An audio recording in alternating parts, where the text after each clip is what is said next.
देखिए, आप जिस व्यवस्था की बात कर रहे हैं, जी। उस व्यवस्था के अंदर भी आप लेबर, जो ठेकेदार और जमींदार, ये तीनों का एक हो जाना ही आप बात कर रहे हैं या आपकी बात कुछ और है? एक हो जाना मतलब एक तो है। देखिए, मैं बता दूं एक कैसे, कि जैसे आज की तारीख में जो मॉडल है, वो आप समझते हैं कि एक जमींदार है, एक ठेकेदार है और एक लेबर है। तो अब ये जमींदार जो है, उसको जो जो फैसिलिटी मिल रहा है वो चालू रहे, और अभी ठेकेदार को भी कुछ कुछ फैसिलिटी मिल ही रहा है, नहीं मिल रहा है वो लेबर को नहीं मिल रहा है। बिल्कुल। अब ये लेबर को नहीं मिल रहा है, बट यदि लेबर पूरी दुनिया का स्ट्राइक पर चला जाए तो ठेकेदार को भी नहीं मिलेगा और जमींदार को भी नहीं मिलेगा। सही बात है। अब आपका जो मॉडल है वो भी यही कह रहा है कि भाई ये ठेकेदार, जमींदार और लेबर, ये तीनों में से पहले तो स्ट्राइक पे कोई नहीं जाना चाहिए। बिल्कुल। अगर वो स्ट्राइक पे चला गया तो फिर से समस्या तो होगी। बिल्कुल बिल्कुल। अगर उसको स्ट्राइक पे जाने से रोकना है और साथ में शोषण की संभावना को भी खत्म करना है जी। आपका मॉडल यही है। मैं इसको इस तरह से समझूं तो ये चलेगा या कुछ और है? हाँ, अभी तक ठीक जा रहा है। ओके। अब जो जमींदार और ठेकेदार है वो कुछ ऐसा अभी तिकड़म लगा रहे हैं ताकि जो लेबर है वो स्ट्राइक पे ना जा पाए। हाँ। और साथ में वो स्ट्राइक के साथ साथ जो भी काम कर रहा है, उसका जो भी आउटकम मिल रहा है, उस आउटकम में से जीने के लिए जो थोड़ा बहुत हिस्सा चाहिए वो अपने पास रखे और बाकी का हिस्सा ये ठेकेदारों के माध्यम से जमींदार तक पहुंच जाए। जी। अब इसको दुरुस्त करने के लिए यदि थोड़ी देर के लिए आप मान लीजिए, मानना ही है, इमेजिन ही करना है, ठीक है, कि ये जो जमींदार है वो जमींदार और ठेकेदार ये दोनों मिलके पूरी दुनिया का बिटकॉइन अपने हाथ में ले लेते हैं। जी। जो कि समझा जा सकता है कि बिटकॉइन का प्राइस अभी इतना हाई है, इतना कॉम्प्लिकेटेड है, समझने वाले लोग, जाहिर सी बात है कि लेबर को ये ठीक से समझ में भी नहीं आएगा। हाँ। अब होगा ये कि थोड़ी देर के लिए इमेजिन करिए कि मैं जमींदार हूँ, आप मेरे ठेकेदार हैं जी। और बाकी पूरी दुनिया जो है वो पूरी दुनिया लेबर है। जी। अब ये लेबर के हाथ में एक भी बिटकॉइन नहीं है और सारा का सारा बिटकॉइन मेरे हाथ में है और मैंने उसको थोड़ा बहुत, आपकी और मेरी साठगांठ हो गई है तो हम दोनों के हाथ में है। मेरे हाथ में बहुत सारा है, आपके हाथ में थोड़ा बहुत है और नीचे किसी के हाथ में कुछ भी नहीं है जी। अब होगा ये कि अभी भी आपको और मुझको भी जिंदा रहने के लिए लेबर चाहिए जी। और लेबर काम करते रहना चाहिए। तो अब लेबर के पास लेबर का मोनोपोली आ गया और हमारे पास कैपिटल का, अगर बिटकॉइन को थोड़ी देर के लिए कैपिटल मान ले तो जी। तो अब ऐसा हुआ कि हमको लेबर को उसका लेबर लेने के लिए कुछ देना पड़ेगा। जी। कुछ देने में अब तक हम उसको पैसे के साथ बता रहे थे या कुछ और दे रहे थे, बट अब ऐसा है कि अब उसको बिटकॉइन ही देना पड़ेगा जो कि हमारे और आपके पास ही है। जी। तो अभी इससे केवल बिटकॉइन की मोनोपोली हुई या उसके साथ साथ लेबर का भी मोनोपोली हो गया? जिस चीज की मांग ज्यादा है, मांग कम है, आपूर्ति ज्यादा है, उसकी मोनोपोली नहीं होगी। जिसकी मांग ज्यादा है, आपूर्ति कम है, उसकी मोनोपोली होगी।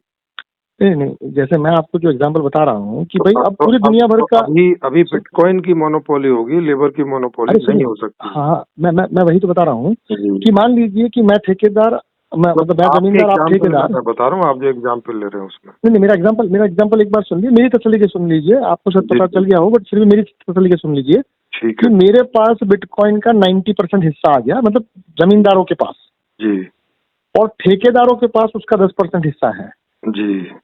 अब लेबर के पास उसका 0% हिस्सा है जी।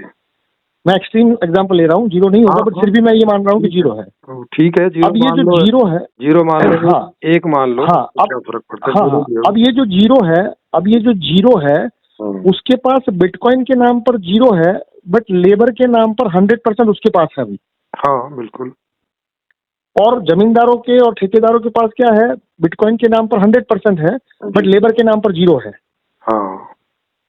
अब ये दोनों को एक दूसरे की जरूरत रहेगी या नहीं रहेगी? बिल्कुल। तो अब ये दोनों को जब एक दूसरे की जरूरत रहेगी और आपके माध्यम से मैं किसी को लेबर बनाऊंगा या किसी को लेबर कराऊंगा तो उस लेबर के बदले में मैं उसको दूंगा क्या? जो उसको चाहिए। और उसको क्या चाहिए? ये तो वही बताएगा। सुनिए, आप जब भी ये लेबर, ठेकेदार और जमींदार के बीच में कोई माध्यम तो रखेंगे, कोई ना कोई माध्यम। हाँ बताया तो। भले वो सरकार का, भले वो सरकार, देखो सर एक मिनट, भले आप उसको माध्यम को सरकार कहिए, बैंक से कहिए, कुछ भी कहिए। हाँ सिस्टम कह दो, सरकार कह दो, जैसे आज भी है। हाँ, सरकार है जी। हाँ, पर आज की जो सरकार है और आज का जो सिस्टम है उसमें वो ओलंपिक मॉडल है, ये तो आप समझ सकते हैं। हाँ तो ओलंपिक मॉडल है, उसमें ओलंपिक मॉडल नहीं है, बस ये फर्क है। हाँ, नहीं सुनिए, उसमें भी ओलंपिक मॉडल है, क्योंकि उसमें अब ये तो आप बिना पढ़े बोल रहे हैं। मैं कह रहा हूँ कि सुनिए, आप कह रहे हैं कि है, तो मैं आपको बता रहा हूँ। अरे मैं बता रहा हूँ आपको क्यों है। देखिए, लेबर को अपना लेबर देना है या नहीं देना है वो कौन तय कर रहा है, लेबर या कोई और? अभी की बात कर रहे हैं ना, आपके ही सिस्टम की बात कर रहा हूँ। हाँ, वो जिसको जो देना है वो वही तय कर रहा होगा। नहीं, जैसे कुछ घंटों का उसको लेबर देना है, जैसे लेबर को लेबर देनी है तो ये लेबर ही तय कर रहे होंगे। नहीं, बट उसका तो ये तय हो गया ना कि भाई इतना घंटा उसको करना है कुछ। हाँ, अरे भाई वो तो किसने, वो तो सिस्टम की तरफ से है ना। हाँ, तो मैं वही देखो, इसको दो तरफ से सुनिए। एक तरफ जब आप सिस्टम की तरफ से पूछेंगे तो मैं सिस्टम की तरफ से बताऊंगा, और जब आप लेबर की तरफ से पूछेंगे तो लेबर की तरफ से बताऊंगा। नहीं, मैं आपको ये कह रहा हूँ कि एक तरफ लेबर है और एक तरफ जमींदार ठेकेदार है जी। अब जमींदार ठेकेदार को भी वहाँ जमींदार ठेकेदार जैसा कोई नहीं है ना वहाँ पे। अरे सर, सर्विस प्रोवाइडर और सर्विस यूजर वो तो रहेगा या वो भी नहीं रहेगा? सर बस वर्क रहेगा, जैसे जमींदारी का कोई एक काम होता है वो काम रहेगा बिना जमींदारी के। अरे सर, एक जमींदारी को मैं इस तरह से देख रहा हूँ, जैसे मुझे चाय पीनी है और जमींदारी का मतलब चाय बनाने वाला रिसोर्सेज उसके पास होते हैं, जैसे अभी आपने बिटकॉइन बताया कि 90% बिटकॉइन। एक मिनट, अभी आप जी। अरे सर, अभी आप लेबर के पास भी कुछ प्रॉपर्टी है जो आपके दिमाग में शायद अभी नहीं जा रहा है। लेबर के पास सर, लेबर के पास जो प्रॉपर्टी है उस प्रॉपर्टी की अभी कोई वैल्यू नहीं है। हाँ, तो मैं उसकी वैल्यू कैसे हो उसी की बात कर रहा हूँ, यदि आप समझ पाए तो। सुनिए, एक मिनट। पहले प्रॉपर्टी को आप इस तरह से समझ रहे हैं कि एक ऐसा प्रॉपर्टी जो कि मेरा अधिकार है उसको दूं या ना दूं, क्या वही प्रॉपर्टी है या कुछ और भी प्रॉपर्टी है? नहीं, प्रॉपर्टी का यहाँ पे मतलब है एक ऐसी प्रॉपर्टी जिसकी बहुत ज्यादा वैल्यू है, वो प्रॉपर्टी है। एक ऐसी प्रॉपर्टी जिसकी बहुत कम वैल्यू है, वो उसको प्रॉपर्टी बोलना है बेकार है।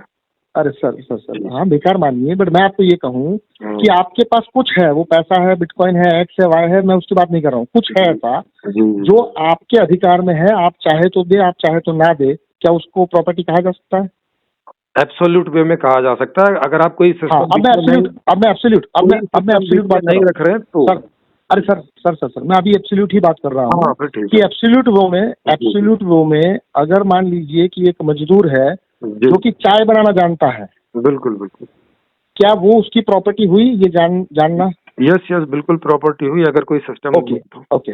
हाँ, सुनिए, अब ऐसा है कि चाय बनाना वो उसकी प्रॉपर्टी है और उस प्रॉपर्टी का उसके पास एब्सोल्यूट राइट है। एब्सोल्यूट राइट का मतलब ये हुआ कि मैं, आप, सरकार, कोई भी उससे ये कंपलसरी नहीं करा सकता। जी, बिल्कुल। अब ये एब्सोल्यूट प्रॉपर्टी राइट हो गया। अभी क्योंकि प्रॉपर्टी का संज्ञा ही हमने ऐसा बना रखा कि भाई जमीन प्रॉपर्टी है और पैसा प्रॉपर्टी है और कपड़ा प्रॉपर्टी है या गाड़ी प्रॉपर्टी है, मैं उसकी बात नहीं कर रहा हूँ। हाँ, वो भी प्रॉपर्टी है, that is one type of property, but property को मैं ऐसे ले रहा हूँ कि प्रॉपर्टी मतलब वो जिसको कि मेरे अधिकार के बिना, मतलब मेरी मर्जी के बिना वो आपके पास आ ही नहीं सकती जी। तो अब ऐसा है कि एक तरफ बिटकॉइन है, एक तरफ आप, चलिए मैं मान लेता हूँ कि आने वाले 100 साल में सारे बिटकॉइन जो है वो पूंजीपति के पास ही जाने वाले हैं। मैं ही मानने को तैयार हूँ। तो अभी भी है, सारे अभी भी उन्हीं के पास ज्यादा है। अरे सर, मैं आपको एब्सोल्यूट ही समझा रहा हूँ, अगर आप समझना चाहें तो। नहीं, जो आप 100 साल बाद की बात कर रहे हैं वो सिनेरियो तो अभी भी है। सर एक मिनट, बट अभी जो सिनेरियो है उसमें क्या लेबर को पता है कि लेबर भी प्रॉपर्टी है? हाँ, ये हो सकता है कि उनको ये नहीं पता हो, बाद में पता चले, ये हो सकता है। सुनिए, अब मैं आपको जो बता रहा हूँ वो ये है कि आज की तारीख में पूंजीपति को इतना पता चल रहा है कि बिटकॉइन प्रॉपर्टी है। जी। बट लेबर को ये पता नहीं चल रहा है कि लेबर भी प्रॉपर्टी है। ओके। अब आपका जो पॉइंट आएगा वो ये आएगा कि मान लीजिए कि लेबर को 100 साल तक ये पता ही ना चले, चलो मैंने भी मान लिया 100 साल तक उसको पता ही नहीं चला, और सारे के सारे जो बिटकॉइन है वो पूंजीपति के हाथ में चले गए और ठेकेदारों के हाथ में चले गए। ओके। तो अब ऐसा होगा कि तब बिटकॉइन के बारे में लेबर को भी थोड़ा बहुत छोटा मोटा उसको जानकारी मिलेगा, भले वो परफेक्ट ना हो। ठीक है। अब उसमें क्या होगा कि भाई अब ठेकेदार के पास जो है या जमींदार के पास जो है उसके बदले में वो लेबर लेने की बात करेगा। वो ये कहेगा कि मैं आपके घर में झाड़ू लगाने को तैयार हूँ, बट वो झाड़ू लगाने के बदले में मुझे बिटकॉइन चाहिए और उसका प्राइस मैं तय करूंगा क्योंकि मेरा लेबर है। ओके। अब इससे होगा क्या कि बहुत सारे लोगों के पास लेबर है और बहुत सारे लोगों के पास बिटकॉइन भी है। नहीं, बहुत सारे लोगों के पास बिटकॉइन नहीं है ना, थोड़े से लोगों के पास बिटकॉइन है और बहुत सारे लोगों के पास लेबर है। हाँ, मतलब कि एक से ज्यादा लोगों के पास बिटकॉइन है और एक से ज्यादा लोगों के पास लेबर है। अब ठीक है, नहीं, इससे नहीं बात बनेगी ना। अरे सुन तो लीजिए पहले, एक व्यक्ति के हाथ में बिटकॉइन है या एक से अधिक व्यक्तियों के हाथ में बिटकॉइन है? सर, जमींदार जो हैं वो बहुत थोड़े होते हैं, लेबर। अरे भाई साहब, मेरा सवाल ये नहीं है कि कितने, मैं ये कह रहा हूँ तो अगर आप इतना तो होगा। अगर आप इनपुट गलत ले लेंगे तो आउटपुट गलत ही आएगा। अरे सर थोड़ा सब्र कीजिए, मैं आपको केवल इतना ही पूछ रहा हूँ। फर्क नहीं है, अरे सुन तो लीजिए, हाँ सुन तो लीजिए। मान लीजिए कि एक से ज्यादा लोगों के हाथ में बिटकॉइन होगा, ये संभावना से कोई इनकार कर सकता है? हाँ, नहीं कर सकते, एक से ज्यादा के पास तो है जी। हाँ, और एक से ज्यादा के पास होगा भी। और उसी हिसाब से अगर लेबर की बात करें तो वो भी एक से ज्यादा के पास होगा। बिल्कुल। अगर एक से ज्यादा के पास बिटकॉइन है जिसकी की संख्या सीमित है जी, और एक से ज्यादा व्यक्ति चाय बनाना जानते हैं जी, तो अब लेबर जो है वो लेबर का कंपटीशन हो जाएगा एकदम शुद्ध तरीके से। बिल्कुल। जैसे कि एक लेबर ये कह रहा है कि मैं चाय बनाने का 1 बिटकॉइन लूंगा और दूसरा लेबर ये कह रहा है कि मैं चाय बनाने का आधा बिटकॉइन लूंगा। बिल्कुल। तो मौका किसको मिलेगा? फ्री मार्केट के इकोनॉमी के हिसाब से आधे वाले को मिलेगा। और क्योंकि बिटकॉइन भी बहुत सारे लोगों के पास है तो ये बहुत सारे लोगों के पास बिटकॉइन होने के कारण यदि एक व्यक्ति ये कह रहा है कि मैं चाय बनाने का 1 बिटकॉइन दूंगा और कोई कह रहा है मैं 2 दूंगा, तो सबसे पहला मौका वो 2 वाले को मिलेगा। जी बिल्कुल। तो अब लेबर जो था वो जो कि कंपटीशन में आज की तारीख में आप भी शायद मानेंगे कि वो कंपटीशन में ही नहीं है, बट इससे क्या लेबर भी कंपटीशन में नहीं आ जाएगा? नहीं आएगा, क्योंकि उसकी संख्या बहुत ज्यादा है। अरे सर, मैं वही तो बात कर रहा हूँ, क्योंकि अभी आपके पास प्रणाली नहीं है जो अनलिमिटेड संख्या को मैनेज कर पाए। आप जिस प्रणाली की बात कर रहे हैं वो फिर भी नैतिकता ही होगी। आप जो कह रहे हो मैं तो उसी हिसाब से कह रहा हूँ। अगर मेरे हिसाब से लोगों के पास सारा बिटकॉइन होगा, ज्यादातर लेबर के पास नहीं होगा, तो लेबर का आपस में कॉम्पिटिशन हो जाएगा। अरे सर आपस में जो कंपटीशन होगा वो कंपटीशन से क्या होगा मुझे बताइए जरा। उससे ये होगा कि कम से कम बिटकॉइन पे काम करेंगे और सबको काम भी नहीं मिलेगा, जैसे आज भी हो रहा है। सुनिए, अरे सुनिए, इससे होता क्या जाएगा? जमींदार और ठेकेदार की संख्या बढ़ती जाएगी। जमींदार ठेकेदार की संख्या नहीं बढ़ेगी कभी भी। अरे सर एक मिनट, मैं आपको ये कह रहा हूँ कि जब किसी के पास बिटकॉइन आ जाता है तो हम उसको ठेकेदार या जमींदार कहते हैं अपनी व्याख्या में। जी। आपकी भी व्याख्या में यही है या कुछ और है? हाँ यही है। ओके, और एक व्यक्ति ने अपने जीवन में केवल 1 प्याली चाय बनाई और उसके बदले में उसको बिटकॉइन मिला, तो अब वो क्या बन गया? लेबर रहा या ठेकेदार जमींदार बन गया? लेबर ही रहा अभी तो। अरे सर, आप ही खुद कह रहे हैं, सुनिए आप ही ने खुद बोला। अरे सर, आप अपनी परिभाषा बदल रहे हैं। हाँ, मैं अपनी परिभाषा, चलिए मैं अपनी परिभाषा पहले बता दूं जिससे आप सहमत है तो हाँ आपने बोला 90% बिटकॉइन। अरे सर, जमींदार के पास है, 10% ठेकेदार के पास है। आपने परिभाषा रखी है जमींदार और ठेकेदार। अरे सर आप कह रहे हैं, अरे सुनिए तो सुनो तो पहले। अरे सर आप भी तो सुनो पहले। अब आपने 1 बिटकॉइन जो है अब लेबर को दिया, आप कह रहे हैं वो जमींदार बन गया। क्या वो कहाँ से जमींदार बन गया? अरे भाई साहब सुनिए तो सही, पहले सुनिए। अरे सर पहले सुनिए, यहाँ जमींदार और ठेकेदार से क्या आपका तात्पर्य ये है कि वो व्यक्ति जिसके पास बिटकॉइन है या कोई और तात्पर्य है? आपने जो बताया वही तात्पर्य है, जिनके पास 90% बिटकॉइन है वो है। अरे सर सुनिए तो सही, आप आगे चले जाते हैं, सुनिए थोड़ी देर के लिए सुनिए। नहीं मैं नहीं, अगर समय ना हो तो बाद में आप ही ने शुरू में बोला था, आप अपनी परिभाषा अरे भाई साहब, हिसाब से कर लो। अरे भाई साहब, आप देखिए, मेरी परिभाषा जो है वो परिभाषा आपकी सहमति में हो तभी हमको आगे बढ़ना है। तो मैंने सहमति दी थी ना, लेकिन अभी आप, हाँ सुनिए, अभी आप सहमति, अरे सुनिए, और परिभाषा, अरे सुनिए, आप पहले तक कहाँ तक सहमत हुए वो जरा बताइए, तो वहां से आगे बात हो, यदि आपको करनी हो तो। ना करनी हो तो कोई ऐसा नहीं। मैं यहीं तक ही सहमत हुआ। आपने बोला कि जमींदार मतलब जिसके पास 90% करेंसी है। नहीं, सुनिए बिटकॉइन है। जमींदार, सुनिए जमींदार और ठेकेदार मतलब वो जिसके पास बिटकॉइन है, और लेबर मतलब वो जिसके पास बिटकॉइन नहीं है। ओके, मतलब अभी आप परसेंटेज को हटा रहे हैं, ठीक है? नहीं, मैं आपको ये कह रहा हूँ कि अगर किसी के पास बिटकॉइन है, भले वो कोई भी अमाउंट हो, तो अब उसके पास लेबर खरीदने का अधिकार आ गया, और जिसके पास एक भी बिटकॉइन नहीं है उसके पास लेबर बेचने का अधिकार आ गया।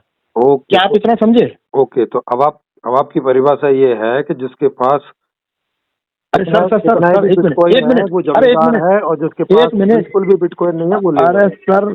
अरे सर मैं आपको ये कह रहा हूँ कि आज की तारीख की अगर बात करें तो किसी के पास पूंजी के ऊपर पूरा कंट्रोल है, पूरा पावर है, उसकी जेब में भी है, और किसी के पास नहीं है। ये आप भी तो कह रहे हैं, या ये आप नहीं कह रहे हैं? देखो, अब अभी तो हम आपकी बात पे चल रहे हैं ना, अब आप मुझसे पूछ। अच्छा मेरी बात पर चलिए, आप अब चुप हो जाइए, केवल मेरी बात सुनिए सर। हाँ देखिए, तो हम आपकी बात, आप चुप ही रहिए, और आप हाँ ना नहीं जवाब देते रहिए। जो बात मैच कर रही है मैं बोल दे रहा हूँ, आपको चुप। हाँ यही तो मैं कह रहा हूँ। तो ये वाली बात जमींदार ना, अभी जो आपने बोला। अरे सर एक मिनट, आपको मेरी बात में जो भी मैचिंग लगा हो वो कह दीजिए, हम वहीं से बात शुरू करते हैं। हाँ तो ये वाली बात मैच नहीं लगी ना, क्योंकि अब आपने भी अपनी बात। अरे सर नहीं लगी, मैं नहीं पहली बात मैच कर। जहाँ तक, अरे सर जहाँ तक आप मेरी बात से ताल्लुक रखे वो जरा एक बार रिपीट कर दीजिए कि भाई यहाँ तक मैं ताल्लुक रखता हूँ। हाँ, आपने जो बोला था पहले कि जिसके पास बिटकॉइन 90% क्वांटिटी में है वो जमींदार है, जिसके पास 10% है वो ठेकेदार है, और जिसके पास नहीं है वो लेबर है। इस बात, ये बात मुझे समझ में आ रही है, और इसी बात को लेके आपकी बात आगे बढ़ रही थी, लेकिन फिर आपने आगे कहा कि एक लेबर। नहीं आगे छोड़िए सर। हाँ, ये लड़ाई छोड़ देते, थोड़ी देर के लिए लड़ाई छोड़ देते। मेरे शब्दों के लिए मैं माफी मांग लेता हूँ, मुझे उससे कोई दिक्कत नहीं है। हाँ, यहाँ तक तो आप एग्री हुए, आगे चल सकते हैं, यहाँ तक ठीक है। यहाँ तक आप एग्री हुए कि भाई बिटकॉइन का बहुत ज्यादा हिस्सा है वो कुछ लोगों के हाथ में है, और कुछ लोगों के हाथ में कुछ भी नहीं है। अब जिसके हाथ में कुछ भी नहीं है, क्या वो जानता है कि उसके हाथ में लेबर है? हाँ, ऐसे तो जानता ही है कि लेबर है वो।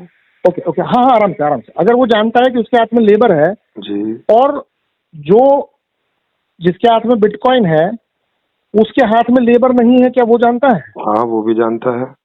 मतलब कि दोनों को जानकारी है कि उसके हाथ में क्या नहीं है। बिल्कुल। दोनों को एक दूसरे की जरूरत है। बिल्कुल। अगर दोनों को एक दूसरे की जरूरत है तो अब वो दोनों आपस में जो भी एक्सचेंज करेंगे, एक व्यक्ति लेबर देगा और एक व्यक्ति लेबर लेगा जी, और उसके बीच में वो लोग बिटकॉइन को यदि रखे तो बिटकॉइन जो जिसके पास नहीं है उसके पास आता जाएगा, और जिसके पास है उसके पास कम होता जाएगा। नहीं, ये ऐसा क्यों होगा? उसका साइकिल बना हुआ है। सुनिए एक मिनट, कैसे होगा मैं बता रहा हूँ। क्योंकि अभी जो समझाना, अरे साहब थोड़ी देर, अरे सर थोड़ी देर के लिए आप समझाना छोड़ दीजिए। अगर आपको बात समझ में ना आए आप वहीं से बंद हो जाइए, मैं आपको और तरीके से समझाऊंगा। सुनिए, ओके, आप इतना तो समझ पाए ना कि भाई एक तरफ बिटकॉइन है, लेबर नहीं है, और दूसरी तरफ लेबर है और बिटकॉइन नहीं है। यहाँ तक ठीक है। ओके, अब ये यहाँ तक सिनारियो जो है वो ऑर्गेनिक तरीके से जाएगा, किसी सरकार को बदल के या किसी को पीट के नहीं जाएगा। जो जैसे भी जाओ चलो। हाँ, आप अगर ये सिचुएशन, सुनिए इवन आज की तारीख में हम बात करें तो आज की तारीख में यही सिचुएशन है। आज भी यही है जो आप बता रहे हो ना। आज भी वही सिचुएशन है।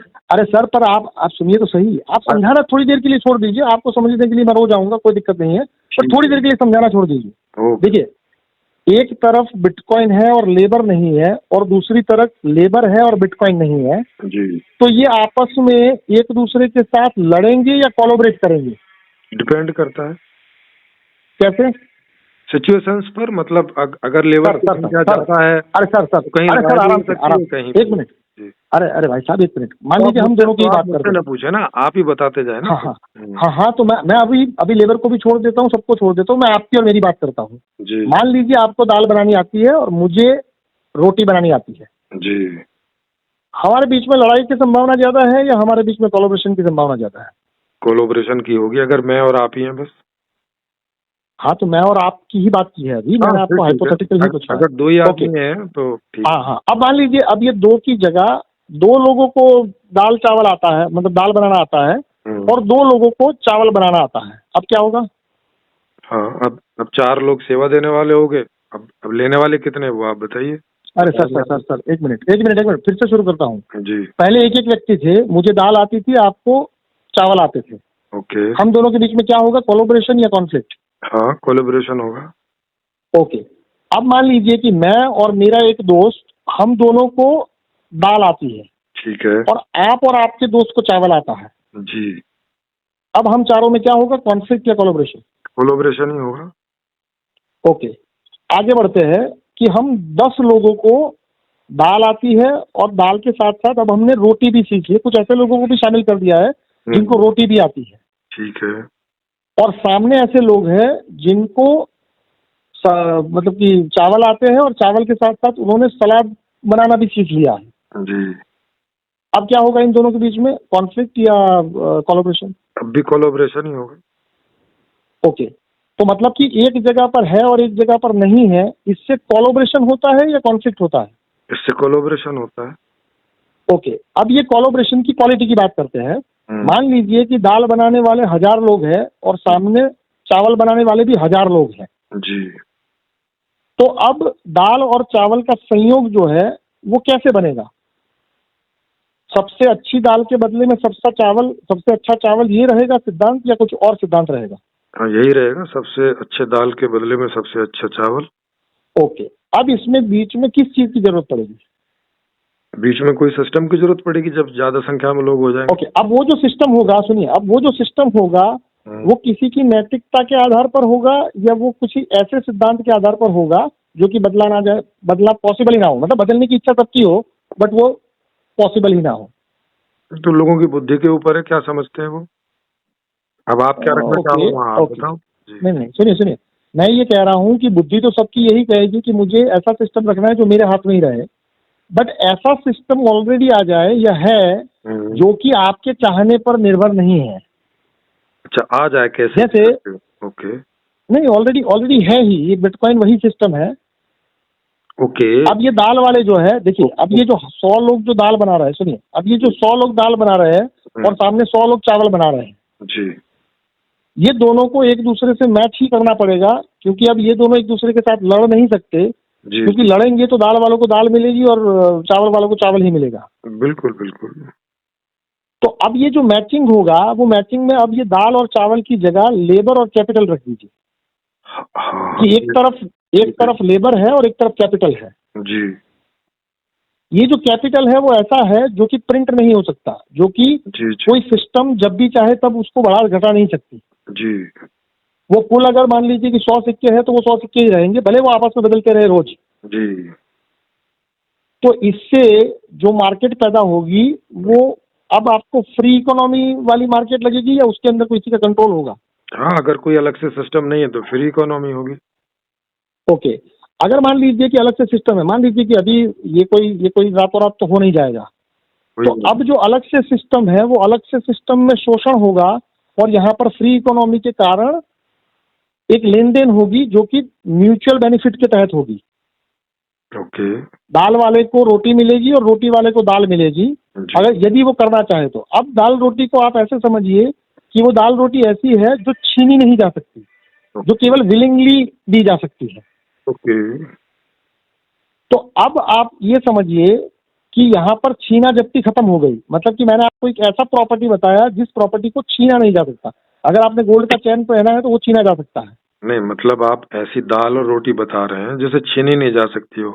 दाल और रोटी सर आपकी बुद्धि को समझ में आए उस हिसाब से मैं बात कर रहा हूँ अब मैं दाल और रोटी को मेटाफर की तरह यूज कर रहा हूँ, सुनिए। दाल और रोटी जो है, बिटकॉइन के अलावा तो जितनी सेवाएं हैं, प्रोडक्ट्स हैं, वो तो छीने झपटे जा सकते हैं ना। हाँ हाँ, इसीलिए आपको अब समझना पड़ेगा एक ऐसा प्रॉपर्टी राइट जो छीना ना जा सके। जैसे लेबर है, तो आप बताओ, तो लेबर को अभी आप राइट ही नहीं मानेंगे तो उसको छीना जा सकता है या नहीं जा सकता है, ये आपकी समझ में नहीं आएगा। राइट नहीं मानेंगे इससे मतलब क्या है? वो तो उस समय के लोग मानते हैं कि नहीं मानते, इससे अरे सर मैं आपको ये कह रहा हूँ कि पहले तो लेबर जो है वो लेबर यदि काम करने से इनकार कर दे। सर पहले तो आप मांग और आपूर्ति का सिस्टम समझिए ना। आप मांग और आपूर्ति का सिस्टम समझेंगे तो जो आप समझाना चाह रहे हैं ना वो आपको खुद ही समझ में आ जाएगा। अरे भाई साहब मैं आपको ये कह रहा हूँ कि यदि एक तरफ कैपिटल है और दूसरी तरफ लेबर है और उन दोनों के बीच में आप कोई भी सिस्टम ऐसा ला दे जिसको कि बदलना, भले वो ओपिनियन से बदले, चुनाव से बदले, किसी और तरीके से बदले, तो उसमें मोनोपोली आएगी या नहीं आएगी? देखो फिर वही बात है, अगर बदलने की बात है तो अभी निर्भर करता है ना कि वो बदलना कि अरे सर ऊपर है। अगर वो निर्भर करता है, अगर दो लोगों वो निर्भर करता है हो जाएगा और सबके ऊपर निर्भर, अगर वो निर्भर है, सुनिए, अगर वो निर्भर है तो या तो वो व्यक्ति की नैतिकता पर निर्भर होगा या तो सिस्टम के फीचर्स पर निर्भर होगा। इतना तो मानते हैं आप? हाँ, ये भी नहीं मानते? हाँ ठीक बात है। मतलब कि एक दो व्यक्तियों को यदि ट्रांजैक्शन करना है तो उस ट्रांजैक्शन में ये तो कंपलसरी है कि तीसरी पार्टी की जरूरत पड़ती, तीसरी कोई सिस्टम प्रणाली की जरूरत पड़ेगी। जी जी। अब ये जो प्रणाली है यदि व्यक्ति की नैतिकता पर छोड़ दी जाए, जैसे कि आज की तारीख में वो व्यक्ति की नैतिकता पर भी छोड़ी गई है और एक सरकार नाम की एक सिस्टम पर भी छोड़ी गई है। जी। सरकार नाम की जो सिस्टम है उसको व्यक्ति चला रहा है और व्यक्ति के चलाने के कारण वो जो सिस्टम है उस सिस्टम में मेरे पास कम पावर हो सकता है, आपके पास ज्यादा पावर हो सकता है उस सिस्टम को मैनिपुलेट करने का। जी। क्योंकि ये या तो मेरी नैतिकता पे या तो मेरे हाथ में जो डंडा है उसके ऊपर चलेगा। अगर मेरा डंडा आपसे ज्यादा मजबूत रहा तो वो सिस्टम मुझे मेरी तरफ मुड़ेगा, अगर आपके हाथ में ज्यादा रहा आपकी तरफ मुड़ जाएगा। जी। क्योंकि उसके अंदर डंडे से किसी की प्रॉपर्टी को वायोलेट किया जाता है। जी। अगर आप इस तरह से इसको समझे कि एक ऐसा प्रॉपर्टी है जिस प्रॉपर्टी को इस तरह से वायलेट करना इम्पॉसिबल है, जी, तो फिर क्या होगा कि प्रॉपर्टी का कोई प्रॉपर्टी के ऊपर किसी का स्वामित्व है और किसी के पास प्रॉपर्टी के ऊपर स्वामित्व नहीं है, बट उसका लेबर तो अपना है ना। अब उस लेबर को इस प्रॉपर्टी की जरूरत है ताकि वो अपने और चीजों के लिए जो कुछ भी ट्रांजैक्शन करना है वो कर पाए। और इस जो मतलब कि प्रॉपर्टी का होल्डर है उसको भी ये प्रॉपर्टी अपनी थोड़ी जाने देनी पड़ेगी क्योंकि उसको भी सर्विसेज चाहिए। बिल्कुल। अब ऐसे बहुत से लोग हैं जिनके पास प्रॉपर्टी है और ऐसे बहुत से लोग हैं, अधिक मात्रा में बहुत ज्यादा लोग हैं जिनके पास प्रॉपर्टी नहीं है, बट उनको ये पता चला कि लेबर भी एक प्रॉपर्टी ही है जी, जिसको कोई छीन नहीं सकता। बट अभी उसके दिमाग में ये जाएगा नहीं, अभी ये लगेगा कि किसी को डंडा मारेंगे तो वो लेबर बेचारा नहीं करना चाहता, बट डंडे से तो करेगा ना। पुलिस का डंडा होगा, सरकार का डंडा होगा, मेरा आपका डंडा हो सकता है, किसी और का डंडा हो सकता है। बट अभी डंडे वाले के पास जो डंडा था वो डंडा भी ऐसा हो गया कि वो तुम किसी को जबरदस्ती ना दे सकते हो ना जबरदस्ती ले सकते हो। जी। अब क्या होगा? अब क्या होगा? अब जो कोई करेगा तो पाएगा, नहीं करेगा तो नहीं पाएगा। अब बस इतना समझाना था मुझे। अगर इसको समझने में आपको कोई मेरी मंशा को बदलना है या आपको मुझे कोई काउंटर आर्गुमेंट आपके पास है तो कर सकते। नहीं तो वो तो आज भी है, आज भी आप कोई काम ना करो तो कोई करवाने नहीं आ रहा आपसे। देखिए, अगर कोई व्यक्ति कोई काम ना करे तो आपको यदि ऐसा लगता है, सुनिए, आपको यदि ऐसा लगता है कि करवाने नहीं आएगा, क्या कभी आपने करके देखा है ऐसा? और मैं खुद कुछ काम नहीं करता हूँ ऐसा जिससे पैसा है। ओके, आप जब कुछ काम नहीं करते हैं तो आप जो खाते हैं उसके लिए कोई और काम कर रहा होगा। हाँ, कोई और काम कर रहे हैं, सही बात है। हाँ, तो ये जो कोई और काम कर रहा है यदि वो भी उसके पास क्या ये फ्रीडम है? अगर उसकी वो फ्रीडम चली जाए तो आपकी भी चली जाएगी। हाँ बिल्कुल, मेरी भी चली जाएगी। हाँ, तो अभी वो जो काम कर रहा है उसके एग्जाम्पल में ये डंडा तो तब भी रहेगा ना। अगर कैसे भाई, अगर मुझे खाना खाना है, कपड़े पहनने हैं तो काम करूंगा तो मुझे बदले में मिलेगा, नहीं करूंगा तो नहीं। यही तो, अरे सर मैं यही तो कह रहा हूँ कि आज मेरी माताजी दे रही हैं क्योंकि वो मेरी माँ है। हाँ हाँ हाँ हाँ, मैं है ना? सुनिए, तो आपको जो तब भी कोई मेरी माँ सर होगी जो कर रही होगी, सर सर सर सर अभी अभी शायद आप भी ये नहीं समझ रहे हैं कि आपके पास भी कुछ ऐसा है जो आपका अपना है। जैसे आपने जो ये सिस्टम लिखा, आप जो अभी लोगों से बात कर रहे हैं, ये मुझसे बात कर रहे हैं, वो तो आपका अपना है ना। हाँ, उसमें तो आपकी माताजी या सरकार या मैं या आपका दुश्मन या आपका दोस्त कोई उसमें नहीं है, वो तो आपका पर्सनल प्रॉपर्टी राइट हुआ ना। हाँ हाँ, लेकिन वो तो निःशुल्क है, तो वो तो प्रॉपर्टी जैसा। अरे सर एक मिनट, ये शुल्क जो है, ये शुल्क तो इमेजिनरी है, शुल्क तो एक ट्रांजेक्शन के लिए है। अरे सर, फिर देखो, फिर वही बात है। अरे सर एक मिनट प्रॉपर्टी, अब आप बहुत बहुत करीब आ गए सर, आप बहुत करीब आ गए। फिर मेरे मुझे प्रॉपर्टी का अरे मतलब नहीं समझ में आया।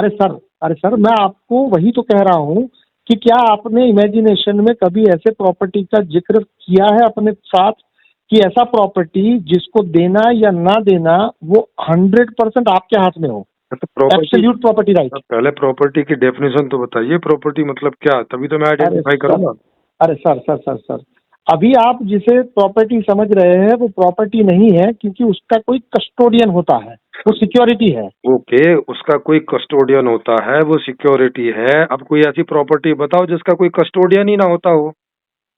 नहीं कस्टोडियन एक होता है ना, मतलब कि आप खुद तो उसके कस्टोडियन हुए ना। अभी तो आप कह रहे हैं कि कस्टोडियन अगर कोई है तो प्रॉपर्टी। अरे भाई साहब, मैं जब ये कह रहा हूँ कि अभी की क्योंकि आपको अभी की व्याख्या पता है, अभी की व्याख्या ये है, मान लीजिए आपने गाड़ी खरीदी है, गाड़ी का प्रॉपर्टी का मालिक आपको लगता है आप है, बट क्या सच में आप है?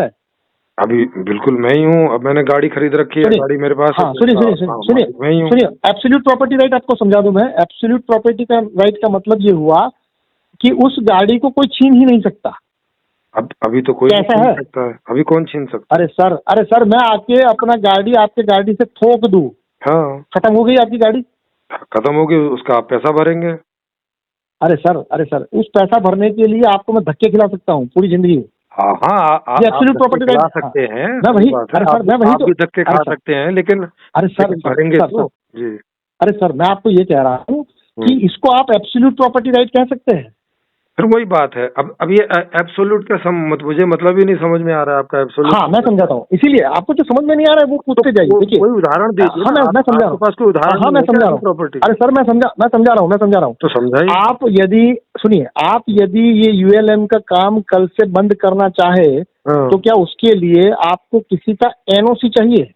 नहीं चाहिए। वो तो मुझे बाइक चलाना भी बंद करना हो तो उसका भी किसी का एनओसी नहीं चाहिए।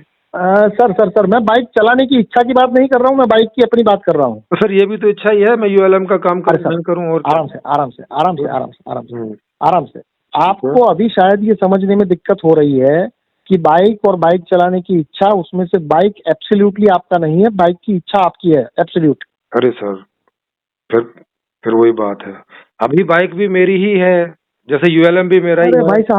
अरे भाई साहब आपकी बाइक है, इसकी रजिस्ट्री होती है, और ये रजिस्ट्री में जो कस्टोडियन है वो गवर्नमेंट है, वो शायद आपको नहीं पता है। अरे सर, फिर वही जब आप एक जमीन, अरे भाई वो जिस रूप में कस्टोडियन है उसका इस्तेमाल कभी नहीं होता है। अरे भाई साहब आपको ये चीज समझ में ही नहीं आ रही है आपको भी लेबर का, सुनिए लेबर का जो अपना लेबर है वो भी उसका प्रॉपर्टी है, क्या ये आपको समझ में आया? अरे सर, वो मान तो लिया भाई कि वो उसका अपना प्रॉपर्टी है, लेकिन उसे अपने खाने पीने वो दूसरी चीजें लेने के लिए तो वो उसे देना पड़ेगा ना किसी को उसे। अरे सर मैं आपको ये कह रहा हूँ, हो जाएगा कि वो चाहे तो नहीं देगा। एब्सोल्यूट सुनिए, एब्सोल्यूट प्रॉपर्टी राइट का मतलब ये है कि आपको वो देना है या नहीं देना है, उसका स्वामित्व 100% आपका है। कौन सा प्रॉपर्टी है अभी आपके हाथ में? तो ऐसे ही बाइक का 100% स्वामित्व मेरा है, मैं किसी को देना चाहूँ दूं, नहीं देना चाहूँ नहीं दूं, ऐसे ही अभी भी। अरे आपका बाइक जो है उसको जानबूझ के मुझे आपके बाइक को खत्म कर देना हो तो उस खत्म करने का राइट आप मुझसे ऐसे तो आप मुझे भी खत्म कर सकते हो, उसका क्या कर सकते हैं? अरे सर मैं वही तो बात कर रहा हूँ कि जब आप भी मुझे खत्म कर पाए और मैं भी आपको खत्म कर पाऊँ, ये दोनों हो तो इससे सहयोग होगा या इससे लड़ाई होगी? अरे सर लड़ाई ही होगी, लेकिन इसमें आपकी परिभाषा तो खत्म हो जाती है ना कि एब्सोल्यूट प्रॉपर्टी, जब मैं नहीं रहूंगा तो प्रॉपर्टी काहे की रहेगी? अरे सुनिए अब आपको यही तो मैं कह रहा हूँ, आपके साथ आपकी प्रॉपर्टी भी चली जाएगी, ये एब्सोल्यूट हुआ। अरे सर फिर वही बात। अरे सर आपकी जेब में 10 रुपया है, आपको मारने से आपका जेब का 10 रुपया यदि मुझे मिल सकता है तो ये एब्सोल्यूट प्रॉपर्टी राइट नहीं हुआ। अरे सर क्या अच्छा चलो, करोगे क्या इस एब्सोल्यूट प्रॉपर्टी राइट से? चलो मेरे पास है भाई साहब, मैं किसी को पानी पिलाना चाहूँ तो पिलाऊं। आप बच्चों जैसा एग्जाम्पल छोड़ दीजिए सर, थोड़ी देर के लिए बच्चों जैसा एग्जाम्पल छोड़ दीजिए। मैं आपको ये कह रहा हूँ, सुन तो लीजिए, आप सुनिए। तो आप बच्चों जैसा एग्जाम्पल करना है, सुनिए बड़े जैसे एग्जाम्पल दीजिए ना, आप खुद ही बच्चों जैसा एग्जाम्पल जो है वो उसको थोड़ी देर के लिए यदि कर सकते हैं, यदि आपको बच्चों जैसा एग्जाम्पल देना है उस समस्या नहीं तो मुझे थोड़ी देर के लिए गुजारिश कि जब आप आपको एब्सोल्यूट प्रॉपर्टी बता रहे हैं, हमने मान लिया शुरू में ही कि भाई लेबर है, उसके पास में अपना लेबर करने का अधिकार है। अब वो करे ना करे, करेगा तो दूसरी चीजें पालेगा, जो भी उसका मूल्य होता होगा उस आधार पे, नहीं करेगा तो नहीं पाएगा। ये बात तो साफ होगी ना। अब उसके आगे आप बताओ इससे क्या। लेकिन अब उससे जो जर्नी होगी, उस जर्नी के अंदर लेबर कम होता जाएगा या लेबर बढ़ता जाएगा? अरे सर, लेबर जितना है उतना ही रहेगा, कम क्यों होता जाएगा?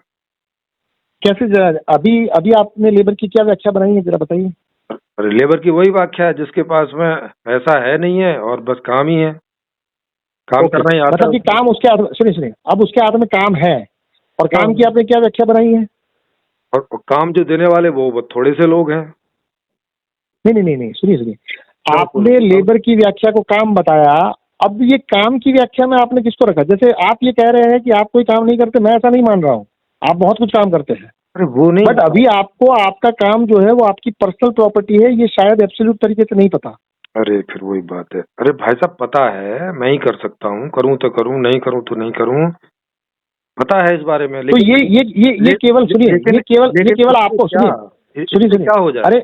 अरे एक मिनट, अगर ये आपको पता है पर अभी उसके बदले में आप किसी एक्सचेंज में पार्टिसिपेट नहीं कर पा रहे हैं, क्या ये सच्चाई नहीं है? तो फिर वही तो आपको बता रहा हूँ, तो क्या करूँ ऐसे प्रॉपर्टी राइट का? सुनिए, अब सुनिए, अब ऐसा प्रॉपर्टी राइट का क्या किया जा सकता है, मैं आपको ये कह रहा हूँ। देखिए, अगर एक ऐसा प्रॉपर्टी राइट है जो आपसे कोई छीन नहीं सकता, ना सरकार, ना व्यक्ति, ना कॉर्पोरेट, कोई भी नहीं, तो अब ये स्कैरसिटी हुई या कुछ और हुआ?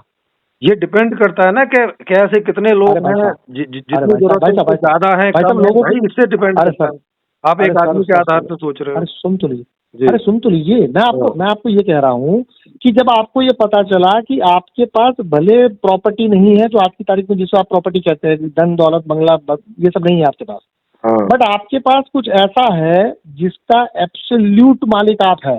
ठीक है, उसका कस्टोडियन भी आप है और उसकी कस्टडी भी आपके पास ही है। ठीक है। अब कोई ऐसा व्यक्ति है जिसके पास ऐसा है जो आपके पास नहीं है, मतलब कि अब आपको रोटी चाहिए, उसके पास रोटी है। एग्जाम्पल के लिए कह रहा हूँ कि भाई आपके पास एक नॉलेज है जो कि आप ही के पास है, और आप चाहे तो दे, आप चाहे तो ना दे, आपको कोई डंडा नहीं मार सकता। और एक व्यक्ति के पास ऐसा है कि वो इस नॉलेज के बदले में रोटी का आपके साथ ऑफरिंग कर सकता है। ओके। तो अब आप दोनों के बीच में सुलह होगी, सहमति होगी या कुछ और होगा? सर ये डिपेंड करता है कि रोटी जिनके पास है वो कितने लोग हैं, मेरे पास जो है वो कितने लोगों के पास है, इससे सुनिए, अब जिसके पास रोटी है वो रोटी भी ऐसी एब्सोल्यूट हो, एग्जांपल के लिए मैं रोटी कह रहा हूँ, जो वो देना चाहे तो दे, ना देना चाहे तो ना दे। हाँ, अभी आप ये समझ रहे हैं कि पैसा और लेबर के बीच में जो मतलब परिभाषा है वो ऐसी है कि जिसमें डंडा दिखाया जा सकता है, पुलिस का डंडा, गवर्नमेंट का डंडा, कानून का डंडा, बाहुबल, ये सभी अभी इसके साथ है, मतलब कि वो एब्सोल्यूट नहीं है। Yes sir. अगर उसको एब्सोल्यूट किया जाए, एब्सोल्यूट का मतलब ये है कि मेरा बिटकॉइन है तो मैं दूं या ना दूं, इसका अल्टीमेट अधिकार मेरा है। हाँ आपका ही है, लेकिन ऐसा होता नहीं है ना, जो कोई डंडा मारेगा आप सर सुनिए, अरे सर सुनिए, अब ये जो डंडा मारेगा उस डंडे की क्या परिभाषा है पहले ये समझते हैं। ताकत, पावर। सुनिए, अब आपको इतना तो समझ में आया कि भाई लेबर के पास बिटकॉइन नहीं है और पूंजीपति के पास बिटकॉइन है। ओके। अब ये जो लेबर है वो लेबर को उसका लेबर उसकी मर्जी के बिना छीनना हो तो जो डंडा लगता है वो उस डंडे का जरा नाम बता दीजिए, क्या है वो डंडा?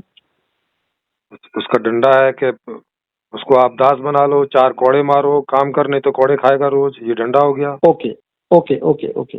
अब ये कोड़े में मारने के बाद भी उसको खाना तो मुझे खिलाना पड़ेगा, क्योंकि कोड़े मारने से यदि वो मर गया तो मेरी ही समस्या है। हाँ, तो 4 कोड़े से कौन मरेगा, लेकिन रोज रोज 4 कोड़े खाना भी कौन चाहेगा, वो सोचेगा थोड़ा काम कोई नहीं चाहेगा, कोई नहीं चाहेगा, सुनिए कोई नहीं चाहेगा, कोई नहीं चाहेगा। बट उसको ये समझ में आ गया कि भाई ये कोड़े खाने के लिए मैं पैदा नहीं हुआ हूँ, तो वो ये कहेगा कि ये कोड़े के बदले में मुझे कुछ ऐसा चाहिए जो एब्सोल्यूट हो, इसके बदले में मैं लेबर दूंगा। किसको बोलेगा? जो डंडा मार रहा है उसको? जिसके पास ना ये डंडा क्यों मार रहा है, आप अभी सुनिए, ये डंडा जो मार रहा है क्या वो डंडा मारने के लिए मार रहा है? अरे सर, वो डंडा इसीलिए मार रहा है कि ये एक तीसरा आदमी है जिसके पास ना बिटकॉइन है और ना लेबर है। अरे सर, कोई भी व्यक्ति किसी को डंडा मारता है, वालों को डंडा मार के बिटकॉइन लेता है और लेबर वालों को मार के लेबर लेता है। सुन लीजिए हाँ, तो ये डंडा मारने वाला है, उसका काम डंडा मारना है या डंडा मारना एक प्रणाली है। उस प्रणाली से यदि अधिक सोफिस्टिकेटेड कोई प्रणाली आ जाए तो वो डंडा मारना छोड़ के वो प्रणाली के पीछे जाएगा। हाँ, तो फिर अधिक सोफिस्टिकेटेड प्रणाली बताएंगे तो उससे फिर तय होगा कि मैं बता चुका हो जाएगा। अरे सर आराम से देखिए, डंडा मारने वाला डंडा मारने के लिए नहीं मार रहा है, वो काम करवाने के लिए मार रहा है, इतना तो आप समझ रहे हैं या नहीं समझ रहे? बिल्कुल सीधी सी बात है। ओके, अब ये जो डंडा था, उस डंडे की जगह अगर मान लीजिए क्या ऑलरेडी अभी हो ही रहा है कि उस डंडे की जगह यदि एम्प्लॉयमेंट आ जाए, ओके, कि भाई ये एम्प्लॉयमेंट के बदले में आपको ये काम करना है, आपको छुट्टी मिलेगी, आपको पेंशन मिलेगी, आपके बच्चों का एजुकेशन होगा, ये सभी होगा, ठीक है।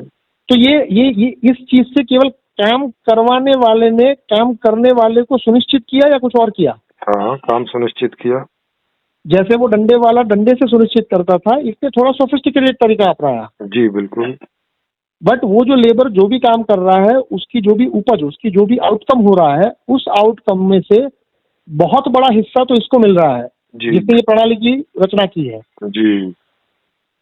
अब ऐसा है कि इस प्रणाली में वो नोट लाया, वो नोट ऐसा जो कि प्रिंटिंग प्रेस से प्रिंट होता है। जी। मतलब कि मेरा ही नोट है और मेरे जो हथियार वाले पहलवान खड़े थे वही अभी स्कूल चला रहे हैं, वही अभी कुछ और चला रहे हैं, वही सब कुछ कर रहे हैं, मतलब कि ये हमारी ही मिलीभगत है। बट मैं लेबर को पहले डंडे से काम कराता था, अब वो डंडे की जगह मैंने उसको नोट लिख दिया कि भाई ये 1000 या 100 या 2 लाख या 5 लाख वॉटेवर जो भी मुझे मन में आया लिख दिया। और मैंने ये कहा कि इसके बदले में तू वहां जाके एजुकेशन ले सकता है, यहाँ जाके तेरा मेडिकल हो जाएगा, ये चिट्ठी दिखाने से। उसको रुपया थोड़ी देर की नहीं मानते, उसको चिट्ठी मानते हैं। हाँ। तो अब हुआ ये कि ये लेबर जो है, वो लेबर को ये लगा कि यार ये तो विकास हुआ कि अब मुझे कोई डंडा नहीं मार रहा है, मुझे छुट्टी भी मिल रही है, मेरा मेडिकल भी हो रहा है, सब कुछ हो रहा है। बट वो ये अभी भी नहीं जान पाया कि उसका काम ही सुनिश्चित पहले होता था और अभी भी उसका काम ही सुनिश्चित हो रहा है। जी। और वो काम इस नियम से सुनिश्चित हो रहा है कि तू काम तू करेगा, बट उसकी जो एक्चुअल जो आउटकम है उसमें से तुझे जिंदा रहने तक का तुझे मिलेगा और बाकी का इस प्रणाली से ही लूट लिया जाएगा। पहले सीधा सीधा लूटा जाता था, अब वो सीधा सीधा नहीं लूटा जा रहा है। अब मान लीजिए कि सामने वाले को वीआरएस लेना है, सामने वाले को छोड़ देना है काम, तो वो छोड़ भी सकता है, बट छोड़ने को भी मुझे कंट्रोल करना है, तो मैं छोड़ने की जगह अब लाऊंगा क्रेडिट। जी। और ये क्रेडिट मैं कहाँ से लाऊंगा? मैं तो लिख दूंगा, मुझे कहाँ से लानी है? ठीक बात। जितने भी देश है उन सब देश का हर साल बजट बढ़ता, मतलब कि उसका जो घाटा है वो बढ़ता रहता है। क्यों बढ़ता रहता है? क्योंकि उन्होंने लिख के ये चालू ही रखा है। जी। अगर अब आपको समझ में आया कि भाई ये लिख के जो चालू रखा है उसकी कोई सीमा नहीं है, बिटकॉइन की सीमा है। जी। अगर ये दोनों चीज अगर आपको एक साथ समझ में आ जाए तो शायद आप एब्सोल्यूट प्रॉपर्टी राइट को थोड़ा समझ पाएंगे। आप थोड़ा समझाइए। देखो, आप उस चीज को नहीं बढ़ाएं, उसको टुकड़े करते रहें, एक ही बात है, तो कोई फर्क नहीं पड़ता। नहीं, सुनिए एक बात कैसे नहीं, मैं आपको बता दूं, आप एक रुपए के अनंत टुकड़े मैं समझा दो करने की तरफ और चाहे सर मैं समझा दूं, एक रुपए को अनंत रुपया बना लीजिए, एक ही। अरे सर मैं समझा दूं, समझाओ। जैसे कि भारत सरकार यदि आज से लोन लेना बंद कर दे, जी, क्या होगा उसका असर? क्या होगा उसका असर? बजट कम हो जाएगा। आप बताइए ना, आप बुद्धिमान है सर, आप बुद्धिमान है, आप बताइए। इकोनॉमी कम हो जाएगी उसकी, बताता हूँ। ओके, ये इकोनॉमी कम हो जाएगी मतलब कि केवल वो नंबर कम हो जाएगा या मतलब गरीबी बढ़ने लगेगी? ओके, किस परिप्रेक्ष्य में गरीबी बढ़ेगी? प्रोडक्ट एंड सर्विसेज के रूप में प्रोडक्ट एंड सर्विसेज कम हो जाएंगे। प्रोडक्ट एंड सर्विसेज कैसे खत्म हो जाएंगे अगर वो लोन लेना बंद कर दे तो? कम हो जाएंगे, खत्म नहीं बोल रहा हूँ मैं। अच्छा, प्रोडक्ट एंड सर्विसेज में लोन के पैसे की क्या उपयोगिता है, जरा बताइए। लोन के पैसे की ये उपयोगिता है कि लोन से आप जो भविष्य में कभी मांग करते वो मांग आप आज ही कर ले रहे हो। उस आज के करने से आप उसका प्रोडक्शन आज ही हो जा रहा है, नहीं तो वो। अच्छा, उसका प्रोडक्शन आज हो रहा है और उसका घाटा भी तो आज हो गया।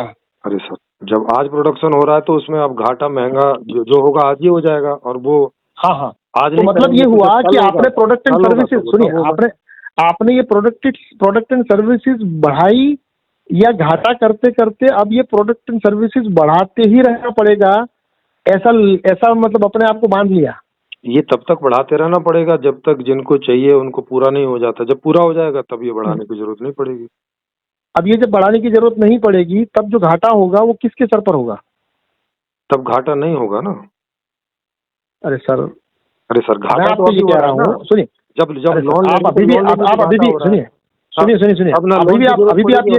भी आप ये समझना शायद चाहते नहीं है। सुनिए, अभी भी आप ये सर, अरे सर, अभी भी आप शायद ये नहीं समझना चाहते हैं कि जब लोन आता है तो वो लोन कहाँ से आता है। जैसे हर एक देश देवादार है, तो ये देवा किसका है फिर? अरे सर, जिनका एक्स्ट्रा रखा हुआ है जो इस्तेमाल नहीं कर रहे हैं उनसे आता है। अरे भाई साहब, सर, अगर दुनिया का एक कंट्री ऐसा है जो कि कर्जे में ना हो, ऐसा है कोई कंट्री? फिर वही बात है। अरे सर, कर्जे में जो है वो कागजों में है ना, कर्जे से थोड़ी ना लोन, कर्जे से थोड़ी ना लोन मिल रहा है। जो लोन मिल रहा है एक मिनट, ये जो कर्जा है उस कर्जे के ऊपर इंटरेस्ट है। बिल्कुल। ये जो इंटरेस्ट है वो प्रोडक्ट एंड सर्विसेज बढ़ाते रहने से ये इंटरेस्ट ही पे कर पाते हैं या कैपिटल भी पे करके कर्जा कम हो रहा है? अरे सर, कैपिटल भी पे करते हैं और इंटरेस्ट भी पे करते हैं। एग्जांपल मुझे जरा आप थोड़ा रिसर्च करिए, आप बुद्धिमान हैं, आप कहीं से रिसर्च मुझे पकड़ा दीजिए कि भाई इस कंट्री ने सर, अरे सर, एक कंट्री मुझे बता दीजिएगा जो कि अपने बैलेंस शीट में हमने इतना कर्जा कम किया। हाँ, वो कर्जा एक जगह का सॉटल करके दूसरी जगह पे कर दिया, वो बात अलग है। ओके, मैं आपको उसको बता देता हूँ। आप ऐसा लगता है कि आपको मालूम नहीं है देश के ऊपर जो कर्जे की सूरत होती है वो क्या होती है। मैं आपको एक्सप्लेन करूं तो शायद आपको पता चले। शायद ये मालूम नहीं है। ना करिए, एक्सप्लेन ना करिए, मैं आपको सीधा यही कह रहा हूँ। हाँ, मुझे नहीं पता है, ये मान के चल सकते हैं, उसमें कोई दिक्कत नहीं है। मैं केवल आपको ये कह रहा हूँ, हाँ ये चल सकते हैं उसमें। वो जो ऋण है वो वैसा ऋण नहीं है जैसा आप सोच रहे हैं। अरे सर, मैं आपको ये कह रहा हूँ कि वो ऋण को तो ऋण ही समझेंगे या कुछ और समझेंगे? ऋण का मतलब आप क्या समझते हैं? दो तरह के ऋण होते हैं ना, इसीलिए बता रहा हूँ। एक ऋण ऐसा होता है कि वो ऋण जैसा केवल लिखने में होता है लेकिन असलियत में वो ऋण नहीं होता है। तो लिखा क्यों जाता है? सर, पद्धति है, बस वैसी टर्मिनोलॉजी चली आ रही है, लिख रहे हैं। अरे सर, अगर वो टर्मिनोलॉजी है जो कि एक मिनट, अगर वो टर्मिनोलॉजी है जो कि ज्यादातर किस्सों में, हो सकता है एक आध अपवाद हो, मैं ये नहीं कह रहा हूँ एब्सोल्यूट, एक आध नहीं, हो सकता है एक आध, दुनिया में वही टर्मिनोलॉजी यूज होती है। अरे सर सुनिए, पूरा सुनिए, अरे भाई साहब पूरा सुनिए। मैंने ये कहा कि ये ऋण जो है वो हर एक देश का हर एक साल बढ़ता रहता है। हाँ, बढ़ेगा ही, और क्या, बिल्कुल बढ़ेगा। अगर ये लेकिन वो ऋण नहीं है जिसे कभी चुकाना है, तो उसका इंटरेस्ट क्यों पे करते हैं सर? नहीं करते, उसका इंटरेस्ट भी पे नहीं होता। अरे सर, भारत का बैलेंस शीट, भारत का बजट का एलोकेशन देखिए, वो कभी, मैं इसीलिए कह रहा हूँ ना कि मुझे बताने दो तो आपको समझ में आ जाए, दोनों बातें समझ में आ जाए। अरे सर, आप कह रहे हैं कि वो चुकाना नहीं होता है, तो फिर ये इंटरेस्ट किसके ऊपर है? अरे फिर वही बात है भाई, वो भी जो इंटरेस्ट है वो भी लिखा ही जाता है, वो भी कभी नहीं चुकाना है। अरे तो फिर वो लिखा क्यों जाता है, मैं आपको ये पूछ रहा हूँ। अरे तो बता तो रहा हूँ कि बस तरीका है लेजर मेंटेन करने का, वही चला रहा है तो चलाया। अच्छा, तो इसमें आप ये जो तरीका है इसको आप जमींदारी ठेकेदारी नहीं कह रहे हैं? नहीं, ये वो वाला तब तो आपके लिए समझने में, सुनिए, अगर इसको आप जमींदारी ठेकेदारी नहीं कह रहे हैं। अरे सर, मैंने बताया दो तरह के ऋण होते हैं। अरे सर, आप दोनों तरह के ऋण को एक जैसा समझ ले रहे हैं, इसलिए आप एक मिनट, मैं अभी भी आपको ये कह रहा हूँ कि ये जो लोन का पैसा है या ये जो क्रेडिट दिया जाता है, लोन का पैसा, पहले ये दो तरह के लोन होते हैं ना। अब आप कौन से लोन की बात कर रहे हैं? क्लियर नहीं कर रहे। तो मतलब दो में से चलिए थोड़ा और इंटरेस्टिंग बनाते हैं। हाँ। अब ये दो में से आपको दोनों के दोनों ये जमींदारी ठेकेदारी नहीं लगती, या एक लगता है और एक नहीं लगता? एक जमींदारी ठेकेदारी है, एक केवल लिखने का तरीका है, उसमें जमींदारी ठेकेदारी कुछ नहीं है। ओके, जो जमींदारी ठेकेदारी नहीं है पहले उसकी बात करिए। चलिए, कौन सा ऐसा ऋण है जो जमींदारी ठेकेदारी में नहीं आता? हाँ, ये जो हर देश का अपना बैंक होता है, वो जब वहां से कुछ भी लेता है उसे भी लोन के रूप में लिखा जाता है, लेकिन वो पे कभी नहीं किया जाता। उसका इंटरेस्ट पे किया जाता है? इंटरेस्ट भी नहीं पे किया जाता, वो भी बस लिखा ही जाता है। अच्छा, इंटरेस्ट नहीं पे करते, मतलब आरबीआई से, सुनिए, आरबीआई से करना भी नहीं होता है। हाँ, मतलब उसका देखिए, उसका कैपिटल तो वो कभी कर ही नहीं पाएगा, बट उसका इंटरेस्ट भी क्या पे नहीं करता? इंटरेस्ट भी नहीं पे करता, गवर्नमेंट नहीं पे करती, बैंक जो लेते हैं बैंक देते हैं उसको इंटरेस्ट। अरे सुनिए, मतलब कि गवर्नमेंट ने कोई आरबीआई से कर्जा लिया है, हाँ। तो आरबीआई को उसको इंटरेस्ट नहीं पे करना है, आप ये कह रहे हैं? इंटरेस्ट भी नहीं पे करना है, मूल भी नहीं पे करना, दोनों ही नहीं पे करना। ओके, अगर ये दोनों उसको पे नहीं करना है जी, तो फिर उसका इंटरेस्ट का कोई इम्पैक्ट ही नहीं है, आप ये कह रहे हैं? अब कोई इम्पैक्ट नहीं है, इसलिए तो बता रहा हूँ, वो बस लेजर मेंटेन करना होता है आरबीआई को, उनका तरीका है। ओके, तो मतलब कि ये केवल लिखा जाता है कि भाई आपने कितना पैसा किसको दिया, वो दिखाने के भर के लिए होता है बस। हाँ, वो दिखाने के लिए उसने लिखा। अब ये जो है वो आपके हिसाब से ना ये ठेकेदारी है ना जमींदारी है? कुछ भी नहीं है, बस वो एक लिखने का तरीका है, वो अपना लिखने का तरीका बदल भी सकते हैं। उसको लोन ना बोले, ये बोल दे कि सरकार का अधिकार है, हमने दे दिया, खत्म बात हो गई बस। हाँ। और दूसरा जो तरीका है जिसमें ये जमींदारी ठेकेदारी है, वो कौन सा है? वो ये आपके जैसे एसबीआई है, कोटक बैंक है, यहाँ से जो लोन होता है लोग लेते हैं, इनसे कभी कभी लोन सरकार भी लेती है, वो ठेकेदारी जमींदारी है। अब ये जो लोन लेते हैं वो पैसा उनके पास, जो बैंकों के पास पैसा है, वो कहाँ से आया? वहाँ दो का पैसा है, एक तो लोगों का ही पैसा है जो अपने कुछ परसेंट के ब्याज पे वहाँ पे रखते हैं, और वो बैंक आरबीआई से भी लोन पे पैसा उठाते हैं, वो उसका ब्याज पे करते हैं आरबीआई को, बैंक। अच्छा, बैंक जो है वो दूसरे अपने कस्टमर को लोन देने के लिए आरबीआई से लोन लेता है, आप ये कह रहे हैं? हाँ, आरबीआई से भी लोन लेते हैं वो, और पैसा जमा है उसको भी लोन पे देते हैं। सुनिए, मतलब कि आरबीआई में जाके मैंने 1 लाख रुपए जमा कराए, तो अब ये 1 लाख रुपए अगर आपको चाहिए तो आरबीआई, मतलब कि वो जो बैंक है लोकल बैंक, वो आपको वही मेरा 1 लाख वो दे देगी, आप ये कह रहे हैं? नहीं, मैं समझा नहीं। आप क्यों लोन लेंगे जब आपका 1 लाख रुपए? सुन, अरे नहीं, आपकी बात कर रहा हूँ। मेरे पास पैसा है जो मैंने बैंक में रखा, तो क्या बैंक वही पैसा किसी को लोन में देगी या वो कोई और पैसा देगी? वही पैसा दे देती है, वो मुझे लोन में दे देती है। हाँ, सुनिए, मुझे ही नहीं, अगर वो मेरे जैसे और बहुत सारे लोगों का खाता है। अरे सुनिए, तो सुन तो लीजिए। मतलब कि आरबीआई, मतलब बैंक के पास यदि कोई डिपॉजिट कराने वाला ना हो जी, तो बैंक किसी को लोन नहीं दे सकती, आप ये कह रहे हैं? हाँ, मतलब ये वाला नहीं देगी, फिर उन्हें सारा का सारा आरबीआई से लेना पड़ेगा लोन देने के लिए। ओके, अब आरबीआई से जो वो पैसा लेगी वही लोन दे सकती है, आप ये कह रहे हैं? सर, वही दे सकती है, अपने से थोड़ी ना बैंक पैसा बनाएगी। अरे भाई साहब, अगर मान लीजिए कि बैंक आज ही खुला है, हाँ, और उसमें किसी ने डिपॉजिट नहीं रखा, पहला ग्राहक ही उसका लोन वाला आता है जी, तो वो आप ये कह रहे हैं कि वो उसको लोन नहीं दे सकती? हाँ, वो जो आरबीआई से पैसा लेके शुरू करेंगे बैंक, उसमें से लोन देंगे। आरबीआई उसको जो पैसा देती है वो क्या होता है? पैसा होता है। पैसा मतलब कि वो क्या ट्रक भर के देती है, क्या करती है? नहीं, अब वो तो उसके ऊपर बात है ना, कि वो भी कोई सिक्योरिटी वहाँ आरबीआई में जमा करता है और वहाँ से पैसा उठाता है लोन पे बैंक। अरे सर, मैं आपको ये कह रहा हूँ, आप बैंक से पैसा उठाते हैं किसी सिक्योरिटी पे, वो अपनी सिक्योरिटी पे उठाते हैं।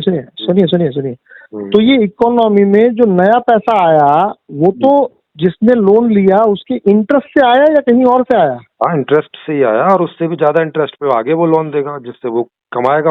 लोन तो मतलब ये कि सुन तो लीजिए, मतलब ये कि यदि बैंक को किसी को लोन देना है तो पहले उसके पास किसी की डिपॉजिट आनी चाहिए, तभी वो लोन दे पाएगा। यस, या तो किसी की डिपॉजिट हो और या तो आरबीआई। आप लायबिलिटी और एसेट समझते हैं? एसेट और लायबिलिटी का, एसेट क्या कहते हैं आप किसको बैंकिंग श्रेणी में? अगर कोई ये कहता है कि मेरा एसेट है, जिसके वो मालिक हैं, जो उनके पास है, और लायबिलिटी होती है जो उन्हें देनी है किसी को। लायबिलिटी जो है वो आज देनी है। सुनिए सुनिए सुनिए सुनिए, इन फ्यूचर एसेट मतलब कि जिस जी अरे सर ये एसेट और लायबिलिटी जो है वो फॉरवर्डिंग है या वो आज की है? सर लायबिलिटी का मतलब है कि मैं किसी का देनदार हूँ, अब उसकी डेट होगी जिस डेट को भी देना होगा। हाँ, मैं वही तो बात कर रहा हूँ कि आज की तारीख में मान लीजिए कि मेरी 50 लाख की लायबिलिटी है, तो इसका मतलब मुझे आज 50 लाख नहीं देने हैं। वो तो जो डेट होंगी उनकी फिक्स उस डेट। हाँ। और जब मैं कहता हूँ कि मेरे पास 2 लाख का एसेट है, तो वो 2 लाख का एसेट मतलब वो आज का या वो रिसीवेबल है, वो फ्यूचर में भी हो सकता है? नहीं, वो तो आज का ही है। तो थोड़ा आपको समझना पड़ेगा कि बैंक जो है, एसेट का मतलब है कि जो आपके पास है आज तक, मतलब जब आप कह रहे हैं ये बात, उस समय तक एसेट और प्रॉपर्टी आप सेम समझते हैं? एसेट और प्रॉपर्टी आप सेम समझते हैं? एसेट में प्रॉपर्टी एक प्रकार है, एसेट कई प्रकार के हो सकते हैं जिसमें प्रॉपर्टी नहीं, उन दोनों के बीच का जो बेसिक फंडामेंटल डिफरेंस है वो जानते हैं? एसेट और प्रॉपर्टी के बीच में एक अंतर है। क्या? अगर आपको पता नहीं है तो मैं कह दूं, और अगर आपको पता है तो आप कह दें। नहीं, मुझे नहीं पता आप क्या कहना चाह रहे हैं। ओके, देखिए, नहीं क्या कहना नहीं, मैं पूछ रहा हूँ अभी भी। अरे सर, अभी भी आपको इतना ही एसेट और प्रॉपर्टी में एक अंतर तो मैंने बता दिया ना। नहीं, मतलब क्या अंतर बताया आपने एसेट और प्रॉपर्टी में? मैंने ये बताया कि एसेट में प्रॉपर्टी भी एक प्रकार है, बस। दोनों का एक एग्जांपल दे दीजिए अगर दे पाए तो। अरे प्रॉपर्टी, जैसे ये घर मेरे पास है तो ये मेरी प्रॉपर्टी भी है और ये एसेट भी है, लेकिन एसेट में प्रॉपर्टी से अलग भी और भी कई एसेट है, जैसे बाइक है, वो भी थोड़ा और घुमाइए, मैं आपको और मौका दे रहा हूँ। बाइक है, फ्रिज है। सर, एक मिनट, अरे एक मिनट, मुझे कोई एक ऐसा एग्जाम्पल दिखाइए, अगर आप दिखा पाए तो, कि ये एग्जाम्पल जो है वो प्रॉपर्टी का है और ये एग्जाम्पल जो है वो एसेट का है। बताया तो, घर की जो लैंड है वो प्रॉपर्टी हो गई, और एसेट में यहाँ बाइक है, फ्रिज है, पंखा है, कूलर है, ये सब एसेट में आ गए, और प्रॉपर्टी भी एसेट में आती है। तो अभी भी आपने अपने आप को उलझाया थोड़ा। ये दोनों सेम है या अलग है? अगर सेम है, सुनिए, अगर सेम है तो बता तो दिया, एसेट में ही प्रॉपर्टी भी एक प्रकार है, मतलब एसेट कई प्रकार के होते हैं जिनमें प्रॉपर्टी भी एक प्रकार है, प्रॉपर्टी भी एसेट ही है। अब एसेट, प्रॉपर्टी और सिक्योरिटी, ये तीनों चीजों के बारे में कुछ पता है आपको कि एसेट क्या है, प्रॉपर्टी क्या है और सिक्योरिटी क्या है? सर बताया तो, प्रॉपर्टी एसेट ही एक प्रकार का एसेट ही है, सिक्योरिटी जो है। नहीं, सुनिए, बताइए। मैं आपको अभी का जो इकोनॉमी है उस इकोनॉमी में 3 शब्द आते हैं, एक आता है एसेट, एक आता है प्रॉपर्टी और एक आता है सिक्योरिटी।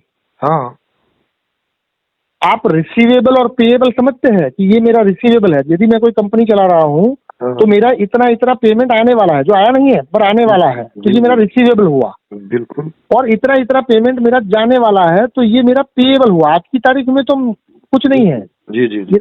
एक तरफ मेरी आने की डेट्स है और एक तरफ मेरी जाने की डेट्स है। जी। तो ये जब कोई सीए या जब कोई आप टैली में या अपने घर में भी जो हिसाब किताब करते हैं, वो ऐसे ही होता है कि भाई एक तरफ आने वाला चीज है और एक तरफ जाने वाला चीज है। हाँ। अब ये जो आने वाला और जाने वाला चीज है, उसमें इंटरेस्ट को आप कहाँ रखते हैं? इंटरेस्ट समझ में नहीं आया, आने वाले जाने वाले में इंटरेस्ट से क्या लेना देना है? ओके, बैंक जो है वो बैंक में आपने जाके 1 लाख रुपए जमा कराए, ये बैंक के लिए क्या हुआ, एसेट हुआ या लायबिलिटी हुआ? सर बैंक के लिए ये एसेट हो गया, जब तक आपका पैसा वहां पर है। सर इकोनॉमी का मुझे आपकी क्लास लेनी पड़ेगी सर। हाँ लीजिए ना, हम कम मना कर रहे हैं। हाँ सर, अब मैं बता रहा हूँ। अगर आप बैंक है, फॉर एग्जांपल आप बैंक है और मैंने आपके बैंक में 1 लाख रुपए जमा कराए जी, तो लायबिलिटी उसे कहते हैं जो मुझे फ्यूचर में पे करना है, मतलब उसको मुझे फ्यूचर में देना है। हाँ, तो मेरा जो डिपॉजिट आपके बैंक में आया वो आपके लिए लायबिलिटी हुई। अच्छा, उस तरह से देख रहे हैं, ठीक है। नहीं, मैं नहीं देख रहा हूँ सर, मैं इकोनॉमी की क्लास की बात कर रहा हूँ। पहले करंट इकोनॉमी को जानिए, फिर इकोनॉमी को बदलेंगे। नहीं ठीक है, आपकी बात ठीक है। वो वाला पैसा, टर्मिनोलॉजी देखिए, मुझे उससे समस्या नहीं है कि आपको टर्मिनोलॉजी मतलब कॉमन सेंस, नॉर्मल बात है, कोई दिक्कत नहीं है। हाँ, मैं आपसे एग्री कर रहा हूँ इस बात में कि जो मेरा पैसा वहाँ जमा है तो वो उसको एक न एक दिन देना है, लेकिन वो उसका एसेट नहीं है। सही बात है, वो उसे अपने लायबिलिटी है ना, वो उसे, हाँ हाँ बिल्कुल लायबिलिटी है, वो उसे अपने एसेट के तौर पे नहीं दिखा सकता। एसेट का मतलब है कि जिसका वो मालिक हो चुका है। एसेट मतलब सेटलमेंट जिसका हो चुका है। हाँ, जो जो उसके नाम पे चढ़ा हुआ है उसका है, वो एसेट है उसका। सर फाइनल सेटलमेंट जैसी एक चीज होती है, आप उसको जरा देखिए, हो सकता है इकोनॉमी की टर्मिनोलॉजी से आप वाकिफ ना हो, इसमें कोई समस्या नहीं है। आपकी ये बात ठीक है, बिल्कुल बिल्कुल, आई एग्री। देखिए, एसेट का मतलब ये हुआ कि भाई मेरे पास फाइनल सेटलमेंट वाली कोई चीज है। हाँ, मेरे पास उसकी मालकियत है, बिल्कुल सही बात है, जैसे मैंने बताया। मतलब कि नहीं सुनिए, अब इसको उलझाइए मत, अपने आप को मत उलझाइए प्लीज। आपके पास जो जो चीजें हैं वो चीजें तो कस्टोडियन वाली बात है, वो तो और दूसरी बात है, वो तो सिक्योरिटी है, वो एसेट भी नहीं है। अच्छा, तो आप बताइए फिर एसेट मतलब क्या होता है? हाँ, एसेट मतलब पहले आप ये समझिए कि एसेट और लायबिलिटी जो है वो एक दूसरे से अलग है। एसेट मतलब कि मेरे पास जो भविष्य में होगी, और लायबिलिटी मतलब भविष्य में मेरे ऊपर ये लायबिलिटी आएगी, भविष्य में मैं इसके लिए जिम्मेदार हूँ। ओके। अगर मैं किसी चीज को लेने का जिम्मेदार हूँ तो वो मेरी एसेट हुई, और यदि मैं किसी को देने को जिम्मेदार हूँ तो ये मेरी लायबिलिटी हुई। ओके, मतलब जो अभी आपके पास है नहीं है, कभी भविष्य में आएगी, लेकिन आज ही उसे आप एसेट बोलेंगे कि ये मेरा एसेट है, ऐसा? हाँ। ओके इकोनॉमी तो ऐसी, देखिए ओके, देखिए मान लिया सर, इसमें कोई, सर ये तो टर्मिनोलॉजी है, मान ली ना इस बात को, इसमें क्या बात है? यस माने तो मतलब ये हुआ कि माने जितनी भी चीज का मैं लेनदार हूँ और मेरे पास है, वो मेरा एसेट हो गया। जितना भी मैं देनदार हूँ वो मेरा जो है लायबिलिटी होगी, बस। ठीक है, अब ये कैसा है, जैसे अगर आपकी और मेरी बात करें कि मान लीजिए कि आपने मुझे 5,000 रुपए उधार दिए जी, तो ये 5,000 रुपए मेरे लिए लायबिलिटी हुई और आपके लिए एसेट हुई। जी ठीक है, इसमें तो कोई समस्या नहीं है। हाँ, कोई समस्या नहीं है, बताइए। अब ये एसेट और लायबिलिटी का हिसाब किताब आपके और मेरे बीच में है। जी जी। बट जब ये आपके और मेरे बीच में जो हिसाब है उसमें जब इंटरेस्ट आता है, जी, जैसे आपने मुझे 5,000 रुपए दिए और ये कहा कि भैया 1 साल के बाद तुम 5 का 6 दे के जाना, जी, तो अब हो गया ऐसा कि मेरी जो लायबिलिटी है वो 6,000 की हो गई जी, और आपकी जो एसेट है वो 6,000 भी 6,000 की हो गई। हाँ, और आपके हाथ में आज कुछ भी नहीं है, आपके हाथ में सिक्योरिटी के नाम पर या मतलब कि फाइनल सेटलमेंट के नाम पर जीरो है। जीरो है, या आपने जो कोई सिक्योरिटी जमा करी होगी वो होगी, बस यही है। ना, सुनिए, मैं अभी इसको सिंपल एग्जांपल से समझा रहा हूँ। वो प्रॉपर्टी बीच में किसी और चीज को लाएंगे तो वो भी आएगा, क्योंकि वो अब प्रॉपर्टी हो जाएगी, वो अलग चीज हो जाएगा। ओके, ठीक है। अब ऐसा हुआ कि भाई हमारा ट्रांजेक्शन हुआ 5,000 का, आपने मुझे दिए 5,000 जी। अब ये जो 5,000 आपने दिए उसमें आपने खाते में रिसीवेबल में 6,000 लिखा जी, और मैंने पेएबल में भी 6,000 लिखा। मैंने अपने दिमाग को या अपनी डायरी में कहीं लिख दिया कि मैं मुझे सिरोही जी को 1 साल के बाद 6,000 देना है, और सिरोही जी ने भी ये लिख दिया कि भाई ये भाई साहब मुझे अगले 1 साल में 6,000 देंगे जी। अब ये ट्रांजेक्शन हुआ था 5,000 का, बट एसेट और लायबिलिटी में वो आंक हो गया 6,000, तो 1,000 का इजाफा हुआ जी। अब ये जो 1,000 का इजाफा हुआ वो इकोनॉमी के ऊपर बोझ मैं इसलिए कह रहा हूँ क्योंकि 6,000 रुपया मैं लौटाऊंगा या नहीं लौटाऊंगा ये तो अभी भविष्य की ही बात है जी जी। बट ये जो भविष्य की बात है उसमें आज की तारीख में 1,000 का बोझ भले वो आपकी और मुझे नहीं आया, मैं आपको ना दूं आप ना ले उससे कोई फर्क नहीं पड़ता, बट इस इकोनॉमी में अगर इसको हम पूरे संसार के साथ जोड़ ले तो हमारे इस ट्रांजेक्शन में 5,000 का कोई रिस्क नहीं था, क्योंकि 5,000 ही थे और 5,000 मुझे मिले, कोई दिक्कत नहीं है जी। बट अब हमने जो लिखा वो 5 की जगह 6 का ट्रांजेक्शन लिखा जी, और ये 6 का ट्रांजेक्शन था, वो ट्रांजेक्शन में और भी चीजें जुड़ती जाएंगी। जैसे एग्जाम्पल के तौर पर अब ये 5,000 रुपए आपने जो मुझे दिए उससे मैंने जाके ग्रोसरी खरीद ली जी, तो अब ये इकोनॉमी में तीसरा व्यक्ति भी शामिल हुआ। ठीक है, जाहिर सी बात है कि वो तीसरा व्यक्ति ग्रोसरी खरीदने के बाद वो भी किसी और से कोई टायर पंचर करा लेगा या कुछ ना कुछ करेगा, तो मतलब और लोग भी शामिल हुए इसी ट्रांजेक्शन में। बिल्कुल। अब इसी ट्रांजेक्शन में जैसे आपने अपने हिसाब में 6,000 इज कमिंग ऐसा लिखा और मैंने 5,000 इज गोइंग ऐसा लिखा, सॉरी 6,000 इज गोइंग लिखा, तो ये 1,000 रुपया जो है वो भले आपके ऊपर आए, मेरे ऊपर आए या हम दोनों में से, अगर मैं इस ट्रांजेक्शन को फुलफिल कर देता हूँ तो कोई दिक्कत नहीं है, तो इकोनॉमी को कोई दिक्कत नहीं होगी जी। बट ये 1 साल का बीच में गैप है, तो इस गैप में होगा ये कि ये तो संभावना है ना कि मैं ना दूं, हाँ, या मैं मर जाऊं या मैं डिफॉल्ट हो जाऊं या मैं तलवार लेके आपके सामने खड़ा हो जाऊं, ये तो है ना संभव। Yes yes. तो उस संभावना में जब आपकी और मेरी डील डिफॉल्ट होगी तो क्या उसका खामियाजा आपको और मुझे ही मिलेगा या और भी हजारों लोगों को भी ये चीज, क्योंकि इस साइकिल में और भी आए होंगे। नहीं, अभी यहाँ तो मैंने आपको दिया था, आपने मुझे नहीं दिया, तो ये तो मेरे ऊपर ही पड़ेगा खामियाजा बस। ओके ओके, अब आपने मुझे जो दिया वो 5 का 6 करने के लिए मैंने उस चीज को कहीं और लगाया। ठीक है।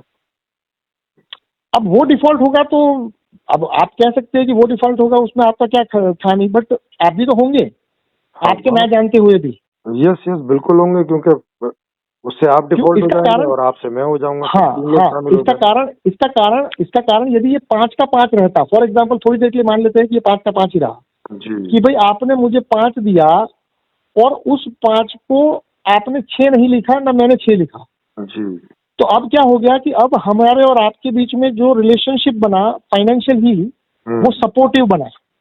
नहीं नहीं, वो तो ये वाला 5 भी आप वापस नहीं लौटाएंगे, तलवार लेके खड़े हो जाएंगे तो भी। हाँ, मैं बताता हूँ। अब इस 5 के अंदर मान लीजिए कि इसको बढ़ाने की समस्या मेरी खत्म हो गई, क्योंकि मुझे लौटाना 5 ही है जी। तो पहले तो साइकोलॉजिकली मेरे ऊपर इसको नहीं, पहले तो ये होगा कि अगर 5 को बढ़ा के आपने नहीं देना तो मैं 5 आपको क्यों दूंगा। ओके, अब आप क्यों देंगे, इसी को कहते हैं कि 5 देना ये आपके लिए नॉर्मल है। नॉर्मल मतलब अरे सर, कि इसके अंदर आप मैं दूंगा सवाल तो हाँ, मैं समझा रहा हूँ। अब ये देने के लिए फाइनेंशियल बेनिफिट, अब आप फाइनेंशियल बेनिफिट के लिए नहीं देंगे, ये तय हो गया। बिल्कुल। अब यदि ये 5,000 आप मुझे क्यों देंगे, उसका रीजन मैं आपको ये बताऊं, क्योंकि मेरे पास कुछ ऐसा है जो मेरा पर्सनल प्रॉपर्टी है और आपके पास कुछ ऐसा है जो आपका पर्सनल प्रॉपर्टी है, उसके एक्सचेंज के लिए देंगे। अरे सर, वो तो खरीदना बेचना हो ही रहा है, ये लोन तो उसके एक्स्ट्रा चला हुआ है। सर, अभी भी देखिए, अभी भी आप ये नहीं समझ रहे, वो वाली तो चली रही है। अरे सुन तो लीजिए, अरे सुनिए, जब 5 का 5 रहेगा तो उसमें अब आपको 5 के 6 करने के लिए आप नहीं दे रहे हैं सर, कोई और कारण होगा। 5 का जब 6 नहीं हो रहा है तो मैं अब वो वाली प्रक्रिया ही बंद हो गई ना। मैं दूंगा नहीं, आप दोगे नहीं। सुनिए, आपको चाहिए तो भी नहीं मैं दूंगा। अरे सुन तो लीजिए, अब मैं 5 मांग भी नहीं रहा हूँ, अब मेरे पास कुछ है, मेरा पर्सनल प्रॉपर्टी जो कि आपको चाहिए। हाँ, फॉर एग्जाम्पल एक दवाई है मेरे पास, एग्जाम्पल दे रहा हूँ। ठीक है। अब ये दवाई जो है वो मतलब प्रोडक्ट एंड सर्विसेज में आप कुछ भी लगा लीजिए सर। अरे सर, वो ऐसा प्रोडक्ट वो तो चल रहा है ना अलग से, उसको इसमें क्यों लगा रहे हैं? वो तो ऑलरेडी चल ही रहा है कि आपके। सर एक मिनट, जब आपने मुझे 5 का 6 करने के लिए दिया तो तब मैं इकोनॉमी का हिस्सा बना और 1 साल में वही 5,000 रुपया जो आपने मुझे दिया था वो बहुत से लोगों से गुजरा। ठीक है। अब ये जो बहुत से लोगों से गुजरा उसमें ब्याज वाला सिस्टम आपका और मेरा था। बाकी तो मैं ग्रोसरी पे गया, ग्रोसरी से सामान खरीदा, सामान वाले ने पंचर किया, पंचर वाले ने बाकी तो पानी पूरी खाई भाई, बाकी तो खरीदारी बेचदारी हुई ना नॉर्मली बाहर। हाँ, आपने तो अरे सुनिए, बट ये खरीदारी बेचदारी में आपके पास 6,000 का एसेट है और मेरे पास 6,000 का लायबिलिटी है जी, और इकोनॉमी में रुपया 5,000 ही है एक्चुअल में। जी। तो ये जो एक्चुअल में 5,000 है बट उसके ऊपर 1,000 हमने ऐसे ही बढ़ा लिया है। तो ये जो ऐसे ही बढ़ा लिया है उसमें चाहे मैं डिफॉल्ट हो जाऊं या मेरे बाद तीसरा चौथा पांचवा छठा कोई व्यक्ति डिफॉल्ट हो जाए तो समस्या आपको भी होगी। वही बात है। अब ये बात मेरी नहीं समझ में आ रही ना कि डिफॉल्ट क्यों। हाँ, मैं समझाता हूँ 5,000 में डिफॉल्ट। अच्छी बात है, आपने कह दिया कि आपके समझ में नहीं आई तो मैं समझाता हूँ आपको। अब थोड़ी देर के लिए ये मान लीजिए कि ये 5,000 रुपए जो है वो आपने मुझे किसी प्रोडक्ट और सर्विसेज के बदले में दिए हो और उसको ना आपने कहीं से बढ़ाने के प्रॉमिस पे लिए थे ना आपने कहीं से बढ़ाने के प्रॉमिस पे दिए थे। अरे सर फिर वही बात है, ये भी सर्विस ही दी ना मैंने। अरे सर मैं वही तो बात कर रहा हूँ, ये जो बढ़ाने की बात। अरे सर, ये जो आपको 5,000 रुपए दिए प्लस अपनी सर्विस दी, ये 1,000 रुपए सर्विस के हैं। आप इसको 5,000 एक मिनट 5,000 के साथ 6,000 क्यों समझ? अरे एक मिनट अभी भी आपको शायद ये पर्सनल प्रॉपर्टी राइट जो है आपने जो 5,000 दिए तो वो माध्यम था, ये समझे आप? अरे सर, एक बात देखिए, मैंने कहीं से 6 रुपए का साबुन लिया, 10 रुपए का आपको दे दिया, 4 रुपए किस बात के लिए लिए मैंने बताओ जरा। सुन तो लीजिए, बताइए ना जरा। अरे सुनिए, अरे पहले सुनिए बताइए। मैं आपको ये कह रहा हूँ कि इस इकोनॉमी में जो हमने 5 का 6 किया, वो जो एक एडिशनल किया, सुन तो लीजिए, पहले सुन तो लीजिए। अरे सर, ब्याज और सर्विस चार्ज में कोई अंतर नहीं है, आप अंतर कर बताता हूँ अंतर। अरे भाई साहब बताता हूँ अंतर। हाँ बताइए। अंतर बताता हूँ। बताओ। जैसे 5,000 रुपए का आपने मुझे सर्विस लिया, मतलब मुझसे सर्विस लिया, और उसके बदले में मैंने आपसे 5,000 रुपए लिए, तो इससे इकोनॉमी में केवल लिखने से कोई पैसा बढ़ा नहीं। अरे सर, पैसा नहीं बढ़ा लिखने से, लेकिन आपको सर्विस तो दी मैंने। अरे सर देखिए भाई साहब, मैं आपको अभी भी कह रहा हूँ, आपने सर्विस दी है, उसका इनकार नहीं है। अरे कमाल है सर, मैंने आपके बाल काटे और आपसे 100 रुपए ले लिए, अब आपको मैंने दिया तो कुछ है नहीं। सुनिए अब और मजा आएगा, अब इस एग्जाम्पल में और मजा आएगा। ये जो 100 रुपया है, वो आपने लिया और आपने मेरे बाल काटे, तो ये 100 रुपये का बोझ इकोनॉमी में किसी पे नहीं आया। सर वो भी नहीं आएगा किसी पर भी। अरे सर, जब ये 100 जो है वो मैंने कहीं से लोन लिया था, तो इसमें वो लोन आएगा। आप कोई काम नहीं कर पा रहे, आप थाली पैसे दिया तो आपने काम कर लिया ना, तो उसमें से निकलेगा। अरे सुनिए तो सही जी, सुनाइए। ये इंटरेस्ट को आप इससे अलग करेंगे, बोलिए ना, उसको सर्विस चार्ज बोल दीजिए, इंटरेस्ट बोल के क्यों फंस रहे हैं सर्विस? अरे भाई साहब, इससे थोड़ा बुद्धि लगाइए कि इंटरेस्ट से लगाइए। हाँ, मैं बता रहा हूँ। आपके पास 10 लकड़ियां है, ठीक है, और ये 10 लकड़ियों से ही पूरा कामकाज करना है। ओके। उस लकड़ी से आप जब कामकाज करेंगे तो ये लकड़ी की कुल संख्या तो सेम ही रहेगी या बढ़ेगी? अरे फिर वही बात है भाई, लकड़ी से सर, लकड़ी में और करेंसी में थोड़ा सा फर्क है ना। अरे भाई, मेरे भाई, आपको मैं ये कह रहा हूँ कि करेंसी जो है वो लकड़ी से बेहतर टूल है। लेकिन जो आप कह रहे हो वो सुनिए, नहीं समझ रहे हो आप, सोचो जरा। अरे सुनिए, हाँ ऐसा ही समझिए आप। मैं ये कह रहा हूँ कि जब भी कोई माध्यम बने और वो माध्यम जो है वो माध्यम बढ़ता रहता ना हो, उसके कारण इकोनॉमी जो है वो स्मूथ चलेगी या वो स्मूथ नहीं चलेगी? नहीं चलेगी, स्लो हो जाएगी। सर्विस का स्लो हो जाए, अगर आपने लोन निकाल दिया स्लो हो जाएगी। सर जब आप लोन लेंगे तो उसमें डिफॉल्ट का चांस बढ़ेगा या चांस नहीं रहेगा? वो डिपेंड करता है कि आपका लोन देने लेने का क्या है। सुनिए, अब आप थोड़ा बेहतर तरीके से समझ पाएंगे। जब भी इकोनॉमी के अंदर लोन का सिस्टम आएगा और लोन के सिस्टम के कारण डिफॉल्ट का चांस तो आप रोक नहीं सकते ना। अरे सर फिर वही बात है, ये डिपेंड करता है ना स्ट्रक्चर के ऊपर, डिफॉल्ट हो भी सकता है, नहीं भी हो सकता है। अरे सर मैं आपको ये कह रहा हूँ सर, दोनों तरह के सिस्टम हो सकते हैं, मैं आपको दोनों तरह के सिस्टम बता सकता हूँ। डिफॉल्ट वाला चल ही रहा है, नॉन डिफॉल्ट वाला मैं आपको बता सकता हूँ। नहीं, बट ये जो इंटरेस्ट है, वो इंटरेस्ट और सर्विस चार्ज आप दोनों को एक ही मान रहे हैं? एक ही बात है, बस अब वो पागल है जो टर्मिनोलॉजी चला रखा है। अब सुनिए, अगर किसी इकोनॉमी का साइज ये है कि भाई उसका 100 रुपया साइज है इकोनॉमी का, जी। अब जो भी लेन देन करना है ये 100 रुपए में ही करना है उस इकोनॉमी के, भले वो इकोनॉमी शायद आपके घर का हो, सोसाइटी का हो, देश का हो, दुनिया का हो। 100 है तो 100 किसी का भी पड़ेगा, जितना भी हो। हाँ, अब ये 100 में जो करेंगे तो वो 100 में करने से प्रोडक्ट एंड सर्विसेज पर इसका कोई असर होगा? अगर वो ये कहते हैं कि भाई 100 रुपए का नोट एक बार बना है, अब ये 100 रुपए का नोट आप फाड़ के टुकड़े कर लीजिए, वो हो जाएगा, बट ये दूसरा 100 का नोट नहीं आएगा। अरे सर वो एक ही बात है, उसको फाड़ के कर लेंगे तो भी वही बात होगी, और उस जैसे फाड़ के करेंगे, सुनिए अरे सुनिए और 100 बना लीजिए तो भी वही बात है। अच्छा, अगर फाड़ के करेंगे और फिर हिसाब करेंगे कि कितने नोट थे तो क्या आएगा जवाब? अरे सर 1 रुपए के आपने 100 हिस्से कर लिए, ठीक है।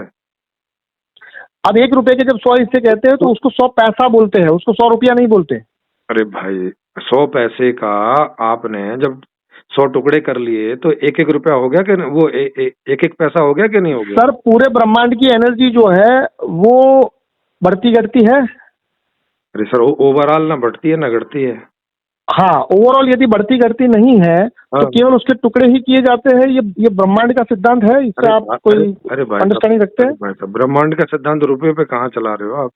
अरे भाई साहब ये नहीं चला है, इसीलिए शायद आप जो कर रहे हैं उससे मेरी मंशा से आपको कोई ऐसा नहीं कह रहा हूँ कि आपकी मंशा नहीं ठीक है।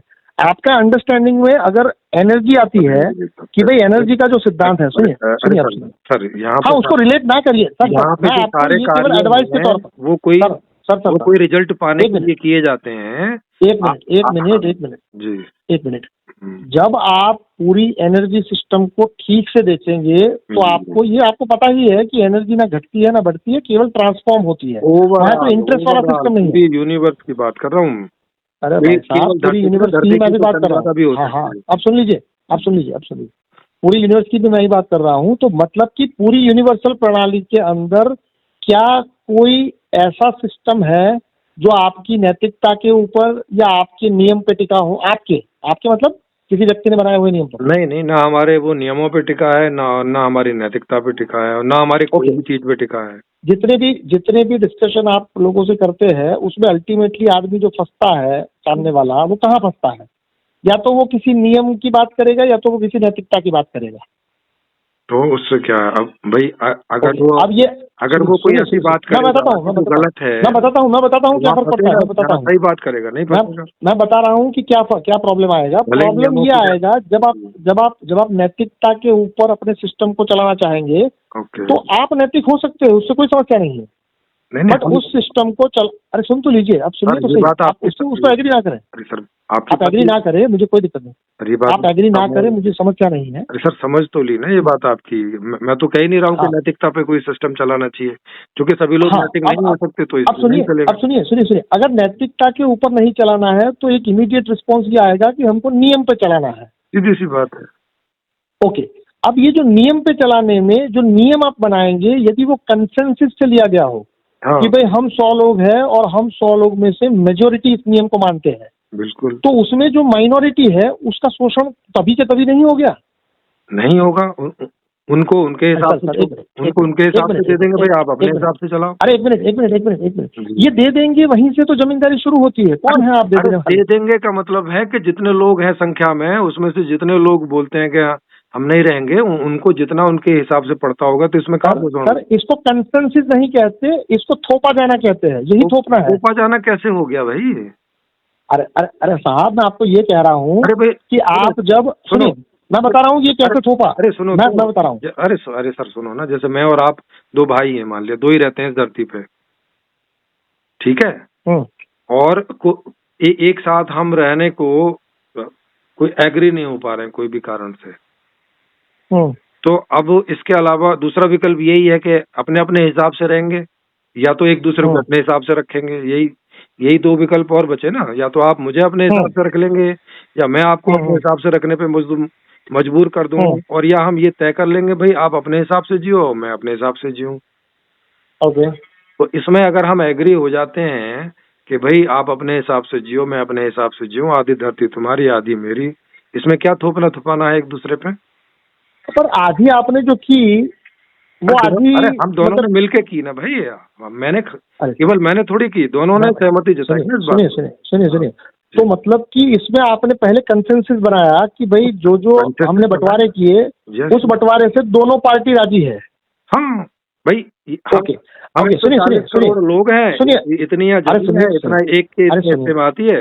अरे सर 140 करोड़ को सुनिए, 140 करोड़ को यदि आप मान लीजिए 70 करोड़ इस तरफ है और 70 करोड़ इस तरफ है, और आप बंटवारा करेंगे। अरे सुनिए तो सही, जब आप बंटवारा करेंगे तो उस बंटवारे इस कड़ी में हम आगे जाते जाते अगर आपको ये पता चले कि भाई कंसेंसस से यदि लेबर और कैपिटल मिले, अभी मिल रहा है वो थोड़ा कॉन्फ्लिक्ट से मिल रहा है या प्रेशर से मिल रहा है। जी। और वो प्रेशर का कारण जो है वो बीच का डिवाइस है। तो ऐसा नहीं है कि ये जो बीच का डिवाइस है वो अभी जो है वो पूरी तरह से गलत है या पूरी तरह से सही है, केवल उसमें खामियां हैं। क्योंकि वो खामी को दुरुस्त करने में ज्यादा से ज्यादा व्यक्ति नैतिकता का दामन थामेगा या तो नियम का दामन थामेगा। और नियम भी अगर बहुत गहराई में जाएंगे तो आप यही पाएंगे कि नियम को चलाने वाले की नैतिकता के ऊपर ही है। फिर नहीं, नियम वाला दो तरह से है। नैतिकता तो एक ही तरह से हो गया, नैतिकता होगी या नहीं होगी। नियम वाले दो तरह से हो सकते हैं। ओके, अब ये जो दो तरीके हैं, एक सही तरीका हो सकता है और एक फॉल्टी तरीका हो सकता है। चलिए, अब ये जो सही तरीका है, पहले उसको छोड़ के गलत तरीके की पहले बात करते हैं। तो गलत तरीका तो चल ही रहा है। हाँ, नियम का जो गलत तरीका है उसमें गलती क्या हो रही है, जरा बताइए। गलती इसमें ये हो रही है कि जो मेन चीज है, आदमी होना चाहता है पूर्ण रूप से सुखी या अधिकतम रूप से सुखी होना चाहता है। है ना, ये हर आदमी में बात है, ठीक। ओके। हाँ, अब इस चक्कर में जो सिस्टम हमने लिया है वो हमें सारी अवेलेबिलिटी देता नहीं है। अब नहीं देता है ओलंपिक मॉडल है, वो तो ओलंपिक मॉडल है, वो आप भी समझते, मैं भी समझता हूँ। तो बस तो वही कारण है। ओके, अब उस मॉडल के बदले में आप कुछ नियम ही बदलना चाहते हैं या कुछ और करना चाहते हैं? हाँ, मैं नियम बदलना चाहता हूँ, मैं नैतिकता की बात ही नहीं करता हूँ, मैं नियम बदलना चाहता हूँ। नियम ऐसा वो, अरे सुनिए, अब एक मिनट, अब जब आप नियम बदलेंगे तो उस नियम बदलने में ये कोई आपकी और मेरी बात नहीं है कि 2 लोग या 20 लोग या 22 लोग। अब ये नियम जब आप बदलेंगे तो आपको एक प्रणाली डिजाइन करनी पड़ेगी। जैसे अभी ये कहना आसान है कि भाई अमेजोन में मैंने ऑर्डर कर दिया और अमेजोन ने मुझे ऑर्डर पहुंचा दिया, बात ठीक है, उसमें कोई गलती भी नहीं है, बट ये अमेजोन जो है वो सेंट्रलाइज प्रणाली है। बिल्कुल। और उसका मैक्सिमम बेनिफिट जो है वो बेजोस को मिलता है, जेफ बेजोस को मिलता है। जी जी जी। इसी प्रणाली का, उस प्रणाली में वो पूरी तरह से जो प्रणाली में लिखा है उसी हिसाब से कर रहा है, बट उसका प्रणाली का डिजाइन ऐसा है कि उसमें वो चाहे तो मान लीजिए कि आपने ऑर्डर लगाया और ऑर्डर लगाते वक्त वो 200 रुपए का चीज था, तो उस प्रणाली में ऑर्डर एक्सेप्ट करने के बाद भी रिजेक्ट कर सकता है क्योंकि वो सेंट्रलाइज है। बिल्कुल। तो अब ये जो प्रणाली है वो प्रणाली क्योंकि सेंट्रलाइज है, वो जेफ बेजोस के हाथ में नहीं है, बट जेफ बेजोस के कुछ कर्मचारी या जो भी गवर्नमेंट ने उसको लाइसेंस दिया उनके हाथ में है ना जी। अब ये जो उनके हाथ में है तो यूजर जो है वो ज्यादा से ज्यादा, यदि यूजर को मान लीजिए कि बेजोस का या उसके एम्प्लॉय का या किसी का दिमाग थोड़ा चकराया, थोड़ा उसका दिमाग बदला, तो क्योंकि वो सेंट्रली सर्वर्ड है तो उस सेंट्रली सर्वर में कुछ ना कुछ वो खुद ही गड़बड़ी कर सकते हैं। और उस गड़बड़ी का खामियाजा में उन्होंने ये लिखा भी होगा कि भाई ये कॉल सेंटर है, इस कॉल सेंटर पर आप नंबर की फोन कीजिए, कंप्लेन कीजिए, आपको एक कंप्लेन नंबर मिलेगा, उसके ऊपर आप यस नो करते रहिए। ये तो है ना आपका सिस्टम जी। तो उसको अब जब आप बदलने की बात कर रहे हैं तो उसमें जो प्रणाली आप लाएंगे, जो सिस्टम आप लाएंगे, वो सेंट्रलाइज रहेगा या डिसेंट्रलाइज? सिस्टम सेंट्रलाइज रहेगा।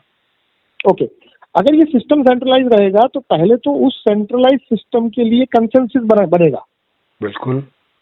अब ये जो कंसेंसस बनेगा वो अभी आज के नियम पर बनेगा, और आज का नियम ये है कि वो कंसेंसस बनाने के लिए भी नियम है। बिल्कुल। वो नियम जो है उसमें आपको 2 तरीके से बांधा गया है। एक है करेंसी के तौर पर, क्योंकि जो मोनोपोलाइज, शायद किसी को लगे कि भाई फार्मा इंडस्ट्री मोनोपोलाइज है या ये इंडस्ट्री मोनोपोलाइज है, बट असली मोनोपोली जो है वो पैसों की है। आप कुछ भी बिजनेस करें, कहीं पर भी बिजनेस करें, पैसा आपको ये जो गवर्नमेंट छापती है उसका इस्तेमाल करना पड़ेगा, और कुछ नहीं कर सकते। ठीक है, एक आंशिक तौर से आप बोल सकते हैं, वैसे मेन तो यही है जी। और अब मेन पैसा ही है। ये तो जो है वो कोई भी छापे और कोई भी नहीं भी छापे तब भी पैसा ही प्रॉब्लम है। नहीं, पैसा जो है वो पैसा एक प्रणाली है। हाँ, ये पैसे वाली प्रणाली ही प्रॉब्लम है मेन रूप से। वो कोई सरकार छापे। अरे सुनिए, वो पैसे के साथ साथ दूसरी एक चीज है जिसको कहते हैं लेजिस्लेशन। हाँ, जिसको कहते हैं आपका जुरिस्डिक्शन।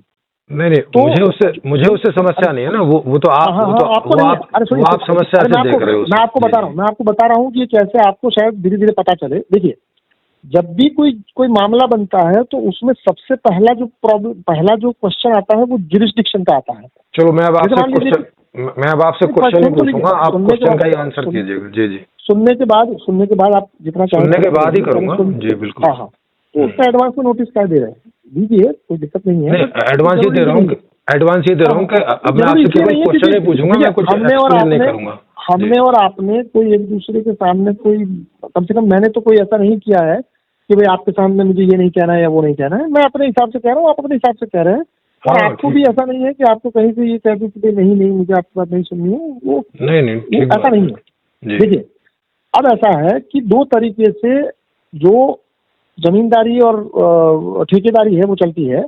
एक है नियम और एक है करेंसी। अब करेंसी जो है वो मोनोपोलाइज है क्योंकि वो किसी देश की सरकार चाहती है, भले वो सरकार अच्छी है बुरी है ये हो सकता है, बट वो सेंट्रलाइज तरीके से होता है। और दूसरा है लेजिस्लेशन। अब ये लेजिस्लेशन जो है वो भी सेंट्रलाइज है जी। अगर ये दोनों सेंट्रलाइज है, मान लीजिए कि आप अगर जब तक पूरी दुनिया में आपका एक लेजिस्लेशन ना चले तब तक, अब पूरी दुनिया में जब आपका एक लेजिस्लेशन चलेगा तो पूरी दुनिया को वो लेजिस्लेशन समझते सदियां बीतेगी, जो भी टाइम लगे। तो हाँ, तो आपकी जो भी बात होगी उस बात के अंदर जब सेंट्रलाइज सिस्टम होगा, भले वो लोकल सेंटर हो या आपका एक देश पे सेंटर हो या आपको पूरी दुनिया में सेंटर हो, यदि वो सेंट्रलाइज होगा तो वो सेंट्रलाइज में आपका जो जो जो विलिंगनेस है, जैसे कि अभी आपने बताया कि जिन लोगों को ये अच्छा लगता है करे, जिन लोगों को अच्छा लगता है ना करे, बट जब ये सेंट्रलाइज होगा तो सेंट्रलाइज के अंदर ऐसा होगा कि जिसको अच्छा लगता है वो ये करे और जिसको अच्छा नहीं लगता है वो करे जी। तो ये जो ये और वो को अच्छा देखो अब आप फिर जो है अब आप फिर मुझसे पूछ रहे हैं, आप खाली बताओ ना अपना। अब आप पूछ रहे हो तो फिर मुझे बताना पड़ता है। अरे सर एक मिनट आप अभी भी जिस सिस्टम की बात कर रहे हैं उस सिस्टम के अंदर सरकार आने के बाद भी पर्सनल प्रॉपर्टी राइट जो है उसको एब्सोल्यूट करने की जगह डिमोलिश कर रहे हैं, am I right? हाँ बिल्कुल, वहाँ किसी के पास कोई पर्सनल प्रॉपर्टी राइट ही नहीं है। ओके, क्योंकि पर्सनल प्रॉपर्टी राइट की आपकी समझ जो है वो केवल चीजों तक गई है, क्योंकि आप अपने आप को भी ऐसा ही मानते हैं कि मैं कुछ करता नहीं हूँ, बस मेरी मम्मी है जो मुझे सपोर्ट करती है इसलिए, बाकी मैं कुछ करता नहीं हूँ। जैसा मैं नहीं मानता, मैं ऐसा नहीं मानता, मैं ऐसा मानता हूँ कि आप अरे भाई वो आज की दृष्टि में बता रहे हैं ना। सर मैं आपकी दृष्टि में बता रहा हूँ, और आप आपकी दृष्टि में क्या होगा मैं वो भी साथ में बता दूं। आपकी दृष्टि में आप अपने आप को वैल्यूएबल मानेंगे या अपने आप को वैल्यूएबल नहीं मानेंगे? सर मेरे मानने से थोड़ी ना होता है। ओके ओके ओके ओके, मुझे इस चीज की कोई वैल्यू ही नहीं दे रहा है तो मेरे मानने से क्या होता है? हाँ, आपको वैल्यू अभी नहीं मिल रही है। उसका कारण ये है कि आपको भी नहीं पता है, जैसे लेबर को नहीं पता है कि उसका प्रॉपर्टी है। अरे सर पता है कि ये कितने काम की चीज है, लेकिन मुझे जो वैल्यू मिलेगी वो मेरे पता होने से नहीं मिलेगी। और लोगों को पता हो तो वो देंगे। अरे सुनिए, प्रॉपर्टी का पहले थोड़ा व्याख्या मैं आपको बता दूं। प्रॉपर्टी का मतलब ये हुआ कि एक ऐसी चीज जिसका स्वामित्व केवल आपका है। हाँ, इतने तक मुझे पता है ना कि भाई मैं इसका मालिक हूँ बस। लेकिन अब जब आप वैल्यू की बात करते हैं तो आप प्रॉपर्टी का वैल्यू से मतलब तभी जुड़ेगा ना। चलिए वैल्यू को छोड़ देते हैं। हाँ, प्रॉपर्टी तक ठीक है, प्रॉपर्टी की मैं कब मना कर रहा हूँ। सुनिए, अब जो प्रॉपर्टी है उस प्रॉपर्टी आपकी है, उसका एक ही कारण है कि आप चाहे तो दे, आप चाहे तो ना दे। हाँ, इसमें किसी और की चाहत यदि शामिल करेंगे तो वो प्रॉपर्टी नहीं रहेगी, वो ज्यादा से ज्यादा एसेट बनेगी या सिक्योरिटी बनेगी। हाँ, तो अगर आप केवल सुन लीजिए ना, अगर आप केवल इस बात को प्रॉपर्टी बोल रहे हैं कि मेरे पास जो स्किल वगैरह है तो वो तो वहाँ भी लोगों के पास स्किल होगा तो उनके पास प्रॉपर्टी होगी। अगर आपकी टर्मिनोलॉजी में देखेंगे तो अरे आप सबके पास प्रॉपर्टी होगी। हाँ, आप सुनिए तो सही, सुनिए बताइए। अब सबके पास प्रॉपर्टी है और सबको प्रॉपर्टी की डिमांड भी है। ओके, अब सबके पास प्रॉपर्टी और प्रॉपर्टी की डिमांड दोनों है तो बीच में आपको कोई प्रणाली लानी पड़ेगी। बिल्कुल, एक्सचेंज के लिए। जी कि आपके पास एक कविता गाने का या कविता लिखने का स्किल है और मुझे मेरी गर्लफ्रेंड को कविता सुनानी है जो मुझे नहीं आती है, पर मुझे पता है कि उस कविता से काम बन जाएगा, तो अब आपके और मेरे बीच में वो कविता का ट्रांजैक्शन मैंडेटरी हो गया जी। मुझे अच्छे से अच्छी कविता चाहिए और आपको अपनी कविता का अच्छे से अच्छा कुछ रिटर्न चाहिए। वो रिटर्न कुछ भी हो सकता है। बिल्कुल, अगर उसको मैं लाइसेंस लगा दूं कि भाई कविता लिखने वाले को ये फॉर्मेलिटी पूरी करनी पड़ेगी फिर ही वो कविता लिख सकता है जी। और कविता खरीदने वाले को पहले ये करना पड़ेगा और उसके बाद ही वो कविता को खरीद सकता है, और उसको खरीदने के लिए हमसे पहले ये लेना पड़ेगा फिर ही वो खरीद सकता है। यदि ऐसा कोई सेंटर तय करे, वो सेंटर चाहे कितना भी अच्छा क्यों ना हो, बट उससे आपकी और मोई जो पर्सनल स्किल है, आपका कविता आपका पर्सनल प्रॉपर्टी है, पर्सनल प्रॉपर्टी जी। और मेरा जो है वो आपकी पर्सनल प्रॉपर्टी को मेरे पास लाने के लिए मैं जो आपको दूंगा वो मेरा पर्सनल है, जिसको कोई मेरे अलावा न छू सकता है, न मोड़ सकता है, न तोड़ सकता है। जी बिल्कुल। अगर ये हो तो ये आपके और मेरे बीच में जो भी ट्रांजैक्शन होगा, मैं एग्जांपल के तौर पर दे रहा हूँ, इस एग्जांपल में कॉन्फ्लिक्ट होगा या कोलैबोरेशन होगा? सर कोलैबोरेशन होगा। ओके, अब ये जो प्रणाली है उस प्रणाली में यदि आप सेंट्रलाइज कोई भी तरीका, जैसे आपका तरीका ही रहते हैं, तो आपका जो तरीका है उस तरीके के अंदर एक चीज कंपलसरी हुई कि आपको ये करना है। नहीं, और मेरा तरीका क्या है वो आपको मालूम है? नहीं, सुनिए, आपका तरीका जो है वो मालूम ही नहीं है तो फिर आप अरे सुन तो लीजिए, अरे साहब आप बहुत बड़े इंसान हैं, इसलिए मैं आपको थोड़ा आराम से कह रहा हूँ कि आप सर बड़े करके मत बोलिए ना, मतलब ये बता, अगर आपको पता है तो हाँ कर दीजिए, नहीं पता है तो कैसे बात करें। सुनिए, मैं आपको ये कह रहा हूँ कि आपके तरीके में क्या सेंटर जो है वो कोई भी चीज कंपलसरी करती है? अगर करती है तो वो पर्सनल प्रॉपर्टी राइट नहीं है। अगर वो पर्सनल प्रॉपर्टी राइट नहीं, सुनिए, अगर वो पर्सनल प्रॉपर्टी राइट नहीं है, अरे सर वहाँ कोई चीज कंपलसरी नहीं है। सर एक मिनट, आप बता तो दिया नहीं है कोई चीज कंपलसरी, फिर आप क्यों? अरे अगर कोई चीज कंपलसरी नहीं है तो फिर आप ये क्यों कहते हैं कि अब इसका बंटवारा होगा? ये कंपलसरी हुआ ना। अरे भाई अभी तो सिस्टम नहीं आया, सिस्टम में कंपलसरी नहीं है। जब अगर कुछ लोग सिस्टम के लिए राजी नहीं हो रहे, अभी तो सिस्टम आया कहाँ? आप अभी भी नहीं समझ रहे हैं। अरे आप नहीं समझ रहे हैं। आपके सिस्टम आने की जो मापदंड है वो मापदंड में कितना लेबर करना पड़ेगा ये क्या कंपलसरी नहीं है? अरे नहीं है कंपलसरी, ये जिनको बात नहीं समझ में आती है उनको समझाने के लिए होता है। हाँ तो उनको आप समझा रहे हैं मतलब कि उनको कंपलसरी करने का साम दाम दंड भेद लगेगा? नहीं उनको हम दोनों बात समझा रहे हैं। जिसको वो समझ में आ जा रहा है उसको इसकी जरूरत नहीं है, जिसको वो नहीं समझ में आ रहा वो इससे राजी हो जाता है, बस इतनी सी बात है। सुनिए, जब आप किसी सेंट्रलाइज तरीके से अपने मैसेज को मास तक ले जाते हैं। अरे सुनिए, मैंने एक चीज लिखी कि भाई वहाँ जिनको प्यास लगेगी उनके लिए पानी उपलब्ध होगा और वो उनको कौन कराएगा ये उपलब्ध? अरे पहले उदाहरण तो सुन लीजिए। अरे सर पहले उदाहरण तो सुन लीजिए जो बोलना चाह रहा हूँ। अब आपने दूसरा सवाल पूछ लिया। इस बात को जिसलिए बोल रहा था वो तो समझ लीजिए, नहीं तो वो तो रह ही जाएगी। हाँ, जैसे मैंने एक जगह चीज लिख दी कि भाई जिसको जितनी प्यास होगी वो उसको उतना पानी जो है ऐसे स्वाभाविक रूप से मिल जाएगा और वो उतना पानी पी लेगा। अब एक को मैंने समझाया कि ये ऐसे सिंपली प्रोसेस हो जाएगा, उसको समझ में आ गया कि हाँ ये तो ठीक बात है। अब एक दूसरा आदमी है, वो कह रहा है कि नहीं कोई दूसरे के पानी देने का इंटरेस्ट किसी को नहीं होता, बस लेने का ही होता है। एक आदमी ऐसा बोल रहा है। मैं उनको बोल रहा हूँ कि कुछ लोग हैं जिन्हें पानी देने का इंटरेस्ट होता है, कुछ लोग हैं जिन्हें लेने का इंटरेस्ट होता है, माने वही सर्विस जिनको चाहिए और जिनको देनी है। तो उन दोनों की इस तरह से सेटिंग है सिस्टम में कि देने वाले को देना हो जाएगा और लेने वाले को लेना हो जाएगा। ऐसे ही वाइस वर्सा हर चीज में ऐसे हो जाएगा। लेकिन अब एक आदमी कह रहा है कि ना जी आदमी तो देते ही नहीं है, बहुत लेजी हैं, बहुत ये हैं, बहुत ऐसी बातें उसके अंदर भरी पड़ी। ये नहीं है, ये आर्गुमेंट नहीं है। अरे सुनिए, ये है अभी आर्गुमेंट हुआ नहीं ना पूरा, बस 2 लाइन और बचे हैं, उनको सुन लीजिए। हाँ तो मैंने उसको समझा दिया क्योंकि वो आज की भाषा समझता है। तो मैंने उसको बता दिया, देखो भाई वहां पे 25 से 50 साल के बीच में जिनकी इतनी उम्र होगी उनको 4-5 घंटे कोई उनके इंटरेस्ट और योग्यता की सर्विस करना अनिवार्य है। अब इससे वो समझ, हाँ अब ठीक है, ऐसे हो जाएगा तो हो जाएगा।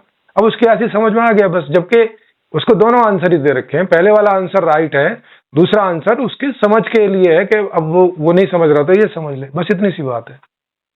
देखिए आपकी जो प्रणाली है उस प्रणाली के अंदर जो व्यक्ति का जो पर्सनल प्रॉपर्टी राइट है वो हैम्पर होता हुआ आपको नहीं दिख रहा है, वो वायलेट होता हुआ आपको नहीं दिख रहा है। जिस चीज को आप प्रॉपर्टी बोल रहे हैं उसका बिल्कुल भी हैम्पर नहीं हो रहा है। ओके, दो चीजें अभी किसी के पास जैसे आज की तारीख में जो प्रॉपर्टी है वो बहुत से कम लोगों के पास है और बहुत से ज्यादा लोगों के पास नहीं है। आज का सिनारियो अब आप प्रॉपर्टी मतलब अभी आप पैसा लैंड इसकी बात कर रहे हैं। सर आप पहले सुनिए, पूरा बात सुन लीजिए। जी अभी जो है वो अभी के हिसाब से जिसके पास प्रॉपर्टी है और जिसके पास प्रॉपर्टी नहीं है उन दोनों को आप ये समझा रहे हैं कि जिसके पास प्रॉपर्टी है वो प्रॉपर्टी यहाँ प्रणाली को दे दे जी, और जिसके पास लेबर है उसको भी आप ये कह रहे हैं कि ये जो लेबर है वो भी प्रणाली को दे दे। जी तो ये जो प्रणाली है ये प्रणाली सेंट्रलाइज हुई। हो सकता है कि सिरोही जी या इवन आपके 100 साल के बाद जो भी इस प्रणाली को लाए वो बढ़िया इंसान हो, मैं ये नहीं कह रहा हूँ कि बढ़िया नहीं होगा, बढ़िया होगा। बढ़िया घटिया से मतलब ही नहीं है ना।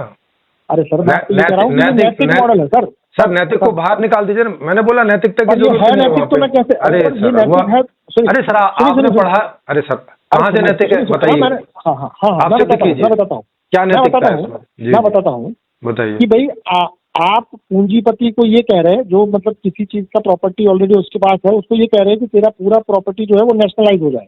आप यही कह रहे हैं कुछ और? हाँ यही कह रहे हैं। उसके साथ आप लेबर को भी नेशनलाइज कर रहे हैं। अभी लेबर को तो पता ही नहीं है कि वो प्रॉपर्टी है बट आप उसको नेशनलाइज कर रहे हैं। जी क्या मेरी बात सही है? हाँ सही है।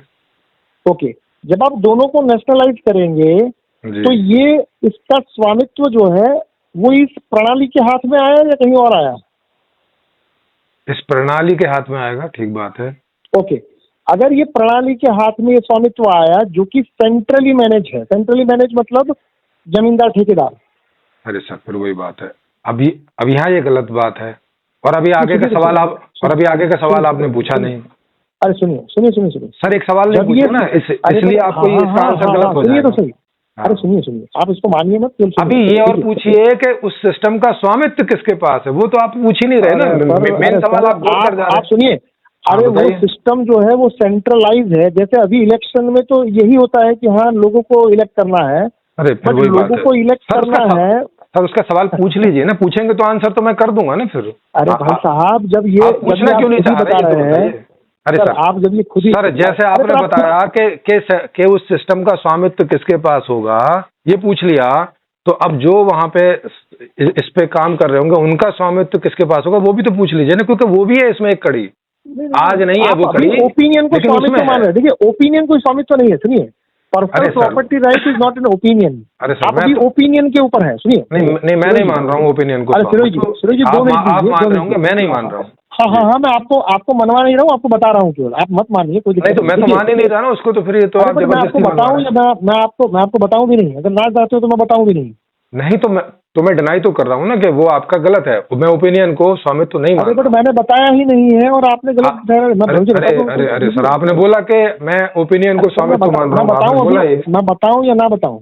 हाँ बताओ।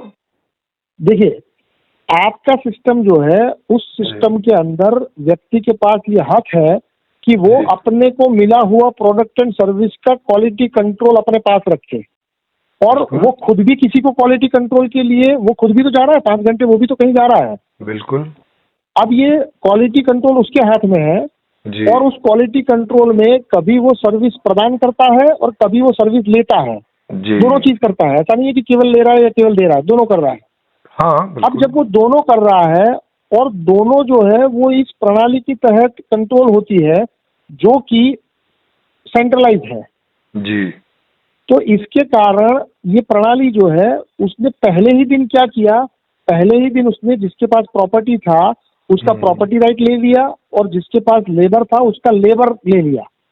मतलब कि ये दोनों चीजों को मैं चलाऊंगा ये कहा और फिर उसने प्रणाली बनाई और वो प्रणाली ऐसी थी जिसमें आपको ओपिनियन के लिए छोड़ दिया गया। ये आपकी अधूरी जानकारी है, इसलिए मैंने बोला या तो उस पर पढ़ के चर्चा कीजिए, नहीं तो कोई मतलब नहीं होगा। ये आधी जानकारी है।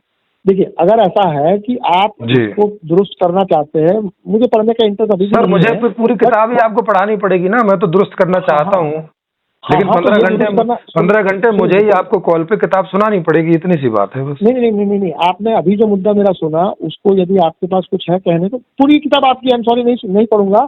फिर भी आप कुछ कहना चाहते तो मैं सुन लूंगा, उससे दिक्कत नहीं है। बट मेरा कहना ये है, मैंने बता दिया कि आधी जानकारी है।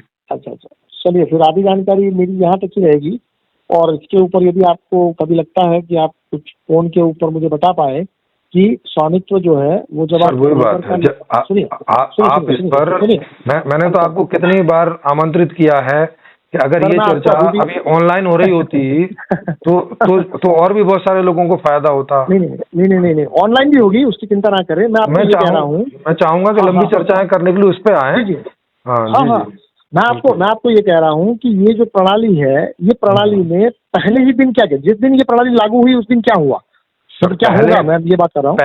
पहले तो सहमति असहमति से गुजरना होगा ना, प्रणाली आने के पहले। सुनिए, ये प्रणाली आने से पहले जिन लोगों को ये प्रणाली ठीक लगती है वो एक किनारे हो गए और जिनको नहीं ठीक लगती है वो दूसरे किनारे हो गए। चलिए ठीक है, बात है। अब वो जिसको ये प्रणाली पसंद है उनके बीच भी तो ये हुआ कि अब इसमें जिन के पास प्रॉपर्टी है वो अपनी प्रॉपर्टी इस प्रणाली को दे दे और जिन के पास लेबर है वो भी सहमत तो अपनी सहमति दे रहे हैं ना वो भाई। ऐसा थोड़ी है कि उनसे जबरदस्ती की करवा जा रहा है कि भाई नहीं डंडे के जोर से है तो मैं देनी पड़ेगी, ऐसा तो नहीं। मतलब कि अगर ये मॉडल को इस तरह से कहा जाए कि ये मॉडल पर्सनल प्रॉपर्टी राइट को जीरो करने की बात कर रहा है, राइट? अरे सर, अब वही तो बात है। अब आप यहाँ पर्सनल प्रॉपर्टी को आप थोड़ा सा वो कीजिए ना, डिफाइन कीजिए, क्योंकि आप बार बार उसकी डेफिनेशन बदल रहे हैं। मैं तो कह चुका, और वो तो लाइव आपने बताया कि भाई आपको लगता है आपके पास कोई प्रॉपर्टी नहीं है, जैसा मैं नहीं मानता हूँ आपके पास। हाँ, लेकिन मैं जिस प्रॉपर्टी की बात कर रहा हूँ वो प्रॉपर्टी का मतलब है ये संसाधन, जो प्राकृतिक संसाधन है। आप प्रोडक्ट एंड सर्विसेज की बात कर रहे हैं? नहीं, प्रोडक्ट सर्विस तो लोगों को मिलेंगे ही, उनकी बात नहीं कर रहा हूँ। जिसको आज कहा जाता है, जैसे किसी के पास इतनी लैंड है, इतना घर है, इतना खेत है, इतना फैक्ट्री है, ये सब की बात कर रहा हूँ। ये नहीं किसी के होंगे, ये सब जो है, नहीं तो चप्पल भी लोगों के पास होंगी, कपड़े भी होंगे, उनका जहाँ रह रहे होंगे घर भी होगा। ये सभी जो चीज है सर, ये सभी जो चीज है, इसका फाइनल सेटलमेंट अभी नहीं हुआ है, क्या आप ये जानते हैं? फाइनल सेटलमेंट नहीं हुआ? कहाँ नहीं हुआ है? फाइनल सेटलमेंट पहले आप समझते हैं फाइनल सेटलमेंट क्या होता है? फाइनल का मतलब है कि भाई पूरी तरह से आखिरी। फाइनल सेटलमेंट सुनिए, मैं आपको बता दूं कि फाइनल सेटलमेंट क्या होता है। हाँ। जैसे कि भाई मैंने यहाँ से एक ट्रक में कुछ सामान भरा और आपके वहाँ भेजा। हाँ। कि भाई ये सामान जो है वो यहाँ से आपको जो भी उसका चेक करना था वो चेक करा लिया। हाँ। और यहाँ मुझे आपने आधी पेमेंट दे दी, और अब ये ट्रक यहाँ से निकला और वहाँ पहुंचा, और तब आप मुझे आधी पेमेंट देंगे। हाँ, तो फाइनल सेटलमेंट मतलब कि, अरे सुनिए तो सही, सुनिए, जल्दबाजी क्यों कर रहे हैं?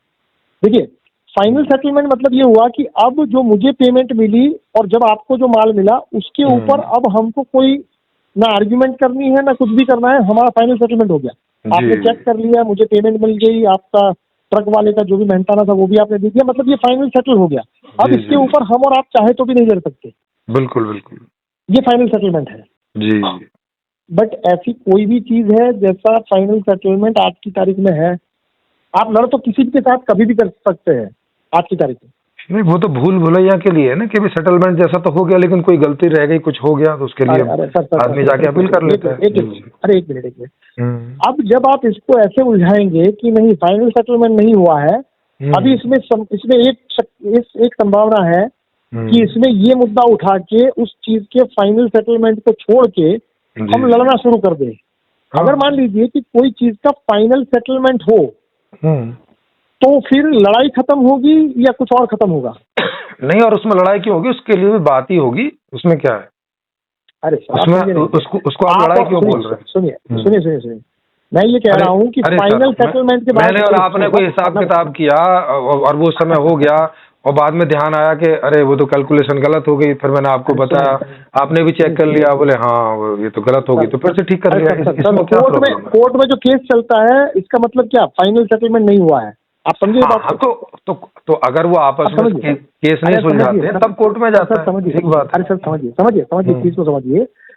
फाइनल सेटलमेंट का ना होने का मतलब ये हुआ कि आपकी बैलेंस शीट में अभी भी कुछ रिसीवेबल और पेएबल ही दिखा रहा है, फाइनल सेटलमेंट कुछ भी नहीं है। नहीं, वो तो हो गया ना, वो तो आपने बताया ना कि भाई आपने पैसा दे दिया, आपने सामान ले लिया, वहां तो हो चुका। कहाँ हो चुका सर? आप ही तो कह रहे हैं अब मुझे आपसे कुछ नहीं लेना है और मुझे आपसे कुछ नहीं लेना है, हो गया फाइनल। अरे एक मिनट जी, आपने कोई प्रॉपर्टी खरीदी तो इसका फाइनल सेटलमेंट आप समझते हो गया? मैंने कोई प्रॉपर्टी खरीदी और आपको पेमेंट कर दिया जिससे खरीदी। हाँ, आपको एग्रीमेंट भी मिल गया, सब कुछ हो गया, एग्रीमेंट भी मिल गया, मेरे वो गवर्नमेंट में मेरे नाम भी हो गई। हाँ, तो बस हो गया खत्म। अरे सर अभी भी उसके ऊपर मैं एक अर्जी लगा सकता हूँ जिससे आप फिर से लाइन पर लगना शुरू हो जाए। आप लगा सकते हैं और उसके कोई रीजन देके लगा सकते हैं। अगर कोर्ट देखेगा कि रीजन वैलिड है तो केस खुल जाएगा। इसमें बुरा क्या है? मतलब क्या? अरे सर मतलब ये हुआ कि पहले कंप्लायंस है, फिर प्रोसेस है, और उसके बाद स्क्रूटिनी है, और उसके बाद फिर जस्टिस है, बहुत कुछ है। मतलब फाइनल सेटलमेंट तो नहीं है। हाँ, नहीं है, बिल्कुल सही बात है। अब ये जो फाइनल सेटलमेंट नहीं है उसमें लॉस जो होता है वो किसका होता है, ये आप समझ पा रहे हैं? उन्हीं में से किसी का होता है, दोनों में से ही। ताकतवर का कम होता है, जो कमजोर है उससे ज्यादा होता है, ये तो समझ रहे हैं? हाँ, बिल्कुल। अगर हम ऐसे सिस्टम में जी रहे हैं जहाँ एक ताकतवर एक कमजोर है तो ताकतवर का कम होगा, मतलब ज्यादा होगा। फाइनल सेटलमेंट, देखिए फाइनल सेटलमेंट से ये ताकत और कमजोर का खेल जो है वो खुद ही कमजोर पड़ता जाएगा फाइनल सेटलमेंट के कारण। अरे सर देखो, फिर वही बात है। आप अब मुझे आपके फाइनल सेटलमेंट का ये नहीं पता चल रहा है कि इसका यहाँ क्या लेना देना है। मैं बताता हूँ ना, आपको नहीं समझ में आ रहा है, उस सब के लिए मैं हूँ। देखिए, हाँ बताइए। फाइनल सेटलमेंट का मतलब ये हुआ कि एक ऐसा चीज पर आके आपने उसको छोड़ा जहां पर ना अब आप कुछ कर सकते हैं ना सामने वाला कुछ कर सकता है। तो ये फाइनल सेटलमेंट हो गया। इसका मतलब ये हुआ कि अब आगे एक दूसरे को उलझाना या एक दूसरे से लड़ना बेमानी हो गया। ओके। जैसे कि यदि आपने कोई दुकान से प्रोडक्ट खरीदा और आपको वो पसंद नहीं आया या उसके अंदर कीड़ा मिला, तो आपको लगा कि आपने पैसा दे दिया, उसने प्रोडक्ट दे दिया, तो फाइनल सेटलमेंट हो गया। बट नहीं, ऐसा नहीं हुआ है। उसमें एक विंडो ओपन है। ओके। तो उस विंडो ओपन में अब आपने उसका कहीं पे जाके कंप्लेन किया, तो वो कंप्लेन किया तो एक अधिकारी आपको मिला और उस अधिकारी ने आपकी कंप्लेन सुनी, फिर वो अधिकारी ने उसको फोन किया। तो मतलब कि अब ये जो आप फाइनल सेटलमेंट समझते थे वो फाइनल सेटलमेंट नहीं हुआ, अब ये केस ओपन हुआ। ओके भाई, ये तो मुझे समझ में आ गया ना, आप जो फाइनल कह रहे हैं वो समझ में आ गया, केस ओपन हो गया, ये समझ में आ गया। मगर ये जो बात आप मुझे बता रहे हो, इसका हम जो बात कर रहे हैं, तो इसमें जो लॉस हुआ वो किसका हुआ और कैसे हुआ? ठीक है, आपने बता दिया कि जो कमजोर है उसका लॉस हो गया। जी बिल्कुल। तो एनर्जी लॉस आप इसको एनर्जी लॉस कहेंगे या एनर्जी लॉस नहीं है? आप एनर्जी लॉस, मैटर लॉस जो बोल दीजिए। नहीं, आप क्या बोलते हैं? मैं तो आपका सुनना चाहता हूँ। अरे मैं दोनों से राजी हूँ। आप मैटर लॉस बोलिए, एनर्जी लॉस बोलिए, माइंड लॉस बोलिए, जो बोलना है बोलिए। ओके। अब ये जो लॉस है, ये लॉस जो हुआ, क्या उसको होने से रोका जा सकता था? बिल्कुल रोका जा सकता। ओके, जो रोका जाना है उसी को मैं फाइनल सेटलमेंट कह रहा हूँ। हाँ, ये भी एक तरीका है कि भाई फाइनल हो गया। अब किसी को गलती से कुछ हुआ, बात खत्म हो गई, अब हो गया खत्म। मतलब देखिए, फाइनल सेटलमेंट के बाद तो ताकतवर ही जीतता है। मान लीजिए फाइनल सेटलमेंट अभी अधूरा है। मैंने तो मान लिया ना। एक तरीका ये भी है कि जो केस बंद हो गया सो बंद हो गया। अब किसकी गलती हुई नहीं हुई, बात ही खत्म हो गई, उस पर बात ही नहीं करनी है। एक तरीका ये हो गया। जब आपको पहले दिन से पता हो कि इसका फाइनल सेटलमेंट के बाद उसका कोई ऑप्शन ही नहीं है, तो आप फाइनल सेटलमेंट करने के पहले जितना आपको सिक्योरिटी या जितना आपको प्रिकॉशन रखना है वो सभी रखेंगे। वो सारा कुछ उसने रख लिया, उसके बावजूद कोई कहीं मिस्टेक हो गई तो अब वो ओपन नहीं हो सकेगा और वो बात खत्म हो जाएगी। अब इन चीजों को वो आगे ख्याल रखेगा, वहां तो जो होना है हो गया, बस यही है। एक तरीका तो ये है। इससे एक चीज और भी होगी कि उसको पता ही है कि फाइनल सेटलमेंट होने के बाद कुछ नहीं हो सकता, तो वो फाइनल सेटलमेंट के पहले जितना प्रिकॉशन, जितना चेतना रखना है वो सब रखेगा। उसका कॉन्शियस लेवल बढ़ेगा इससे या घटेगा?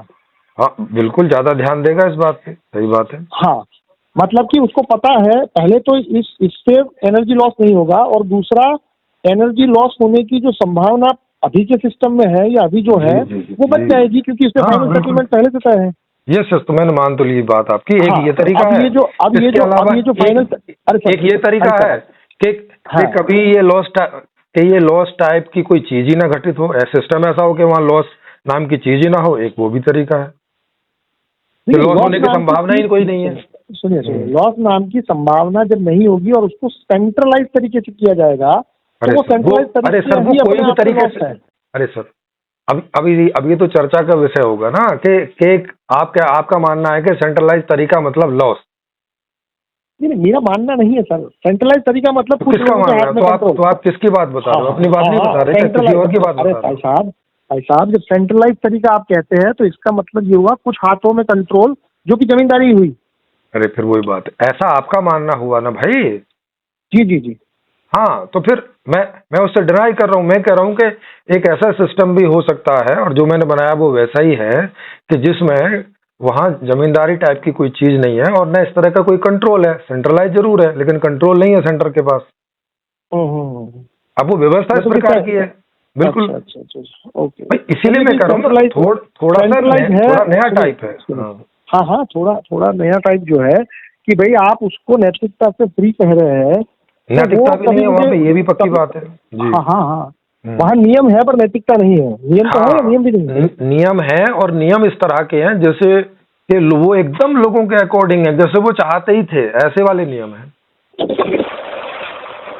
वो जैसा चाहते थे, मतलब जैसे प्यासा आदमी पानी पीना चाहता ही है और पानी उसको उपलब्ध हो जाए, इसमें जो नियम बने हों बस वो नियम है।